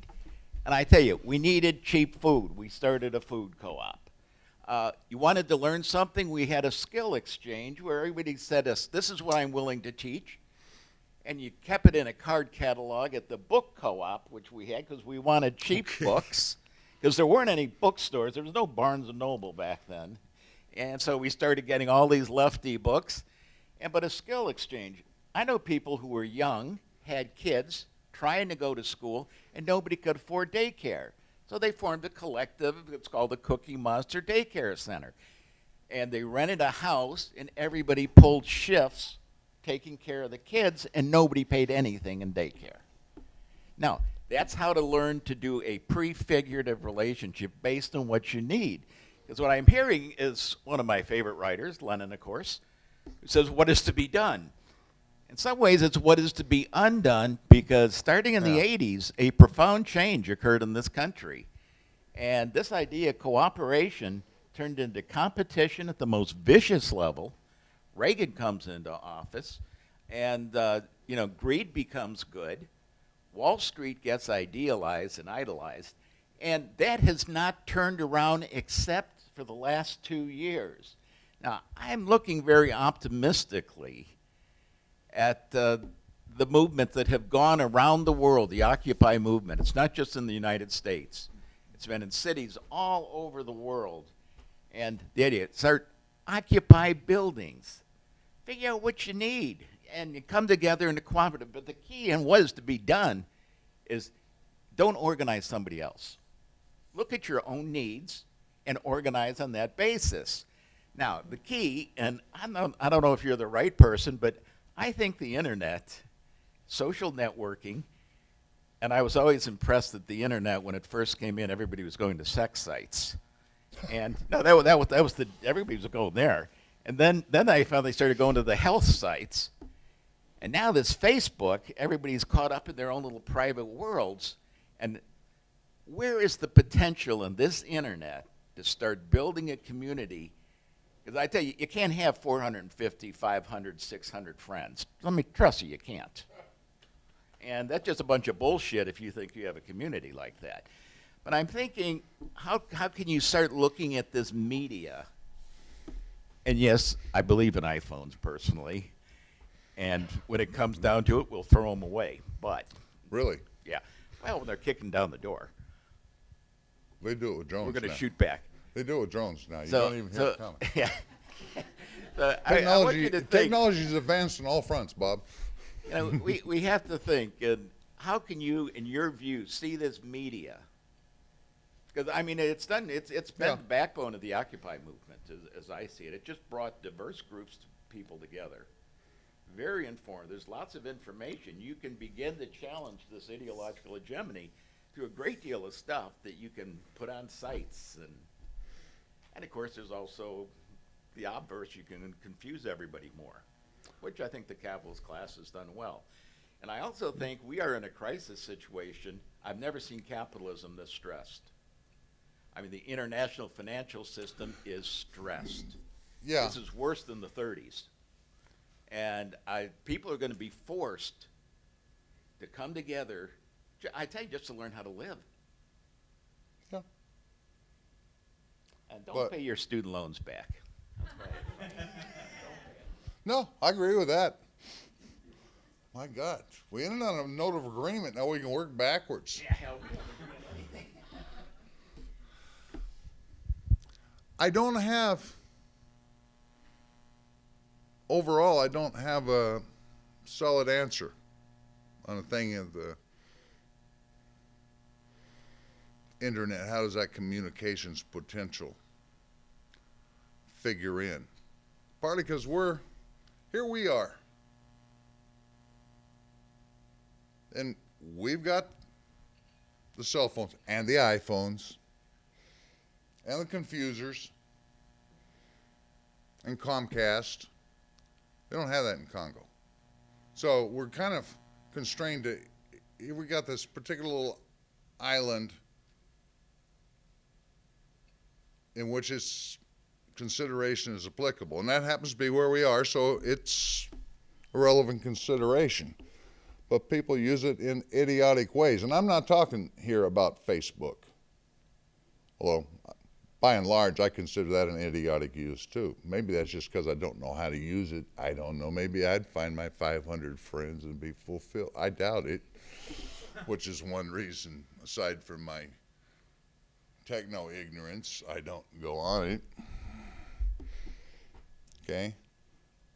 But spreading information is one thing. We haven't figured out how to filter disinformation even as coherently as we did with print media. And at least at one time, you had certain imprimaturs. If it actually did come out from Pantheon, for example, it wasn't a forgery that carried an imprimatur from Pantheon. That's a publisher. It's been out of business for a while, okay, but you could assign a certain reputability to it, which you really can't vet by and large in the internet. It's real easy to fake. And I can speak from experience as to how this can play. Information, twisted information, disinformation. This is not misinformation. Somebody made an error. Disinformation is a process by which deliberately false information is peddled, and it can be packaged so that it sounds entirely plausible, leads people off in the wrong direction. We have that problem to solve, but we also have this problem solved where it's not simply informational postings of the sort that I'm talking about here, but informational postings you really don't want to be sharing with intelligence agencies and such. And people post that kind of nonsense all the time. In email communications and such, so we need a little common sense in terms of what appropriate usage might be. Anything you communicate is not only subject to being monitored, but it's not going away. It's out there and stays out there. It's kind of like the internet functions like the NSA computer banks used to do. They couldn't possibly process the quantity of information that they were collecting, okay? But they simply collected and stored it against future need, and they could do keyword searches and stuff and go back through tapes and glean the information that they wanted for particular purposes. Understand, you know, what we're doing with the internet in some respects is analogous to a very crude, nonetheless amazingly effective thing that J. Edgar Hoover and the FBI ran in the 1930s. They were switching over from phonological descriptions. They compile the breadth of your nose and the width between your eyes and all of that for purposes of criminal identification. They had all these card files in the early 20th century, and they were switching over to fingerprints. But they didn't really have a fingerprint database. So he put out a public appeal, all patriotic Americans, Boy Scouts, Girl Scouts, Cub Scouts, ETA groups, whatever. Here's a sample fingerprint card. You can get more at the post office. Go home and all you need is a plain little stamp pad, and they'll provide it at the post office if you need it. roll your fingers this way in the ink, fingerprint yourself, and send the card into the FBI. Millions of people did that. You know? It wasn't like the FBI super sleuths were running around and arresting everybody, not at that point, okay, to compile these cards. People volunteered it because it seemed like a cool thing to do, and you get a junior G-Man badge in the mail if you took 13 or 15 of your friends' fingerprints and sent it in. You were a super sleuth. That's exactly what we're doing. They no longer have to do the NSA databases because of the way we use it. So there's an upside in terms of getting information out if we can figure out the screens of what is credible information as opposed to what is deliberately falsified information. That's a utility, and it's a good quick communication device if we have some sort of security handle on what is reasonable conversation to be had on the internet and what's idiotic on our part. And talk about other people also. You know, it's not only compromising our own security, but what you say about other people ends up being compiled. You see the problem here. So, yeah, it has great potential, but it has great potential for them too. How we balance out those two and how we make what we're talking about in terms of techno society and how you go about organizing in techno society here in any sense relevant to third world context in which we would presumably, if we're really talking about an alteration, need to have solidarity and common interest in acting conjointly. I don't have answers for it just yet. You know? And I'm not sure that anybody has answers for them just yet. Really? No, I agree. I'm just caught. I just Yeah. go either way. But I can say in the third world, so many of those people have cell phones that have Yeah. never had a phone. It depends on where. And, you know, like Southern Africa, it just amazes me how widespread that cell phone use is. Yeah. With computers. Well, I can tell you, Bob, is you're doing the global positioning for the drone strikes. You know? And they got hip to the thing about you could remove the batteries, and so they made the batteries non-removable, and you're running around feeling all cool carrying one, okay? Which you cannot disable without throwing it out the window of your car and smashing it on the highway. You know, the other thing, I completely agree with what you say, Ward, about surveillance, but you know, it's interesting too because, and I disagree with you, Bob, on this point about technology, because you know, it used to be that with the J. Edgar Hoover, COINTELPRO, you know, that surveillance was something that is done to us. Now surveillance is something that people volunteer and do to themselves. And you talk about Foucault's panoptic tower. Today, it's like if you're not being watched by the panoptic eye, you feel badly about yourself, and you wonder how come you're not being watched. The other thing, too, in terms of status symbol. yeah, why isn't the panoptic eye on me? I want a guard in that tower looking, and I want a lot of them. But you know, the other thing too, which I think is a problem, is that increasing, like when the Zapatistas used the internet in 1994, and technological evolution happens very fast. At that time, the internet was sending things to people that were intervening in their in the range of what they saw and consumed in terms of information and knowledge. And so the Zapatistas were able to find people and address themselves to people who wouldn't have otherwise heard of them. Now you fast forward to where we're at now, and pretty much the internet is so saturated with so much information, which by the way is not the same thing as knowledge, right? Information has to be processed and for it to become understanding. And what you find on the internet, more often than not, is precisely what you've gone there looking for. And if something finds you on the internet that you haven't gone there looking for, more often than not, it's an advertisement. So I think part of the, this is why I would sort of, and you know, in this way, maybe I'm a little bit more old school than you, Bob, because I like the old forms of, you know, political action, civil disobedience, creative forms of civil disobedience. I think the Situationists had this part right, is that they seize your attention even when you're not looking for that information. You know, because if you're a radical, you go on the internet and you find exactly what you've gone there looking for. If you're a conservative, you can find all the evidence you need to support your argument that climate change isn't real on the internet, that polar bears are flourishing and living in your bedroom, okay? You can go on the internet and find evidence for any claim that you want to make, and you will find it because that's why you go on, precisely for the purposes of finding it, just like what Chris Tetro did in writing the article for tonight. He went on there and he found exactly what he's looking for, even though there's a whole bunch of other stuff he could have found. So I think we need to not return to old forms of organizing and collective action, but we need to rethink them in creative ways, but we need still collective action that will seize the attention of people who aren't trying to see it.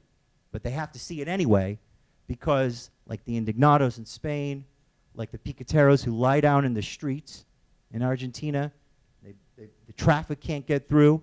Those people aren't looking for the information that the piqueteros give them when they go home on the internet, but they find it because there's bodies in the way, and they can't get to work. So the piqueteros say, you want to get to work, you've got to hear our demands. That's old school, but it's creative and it's new.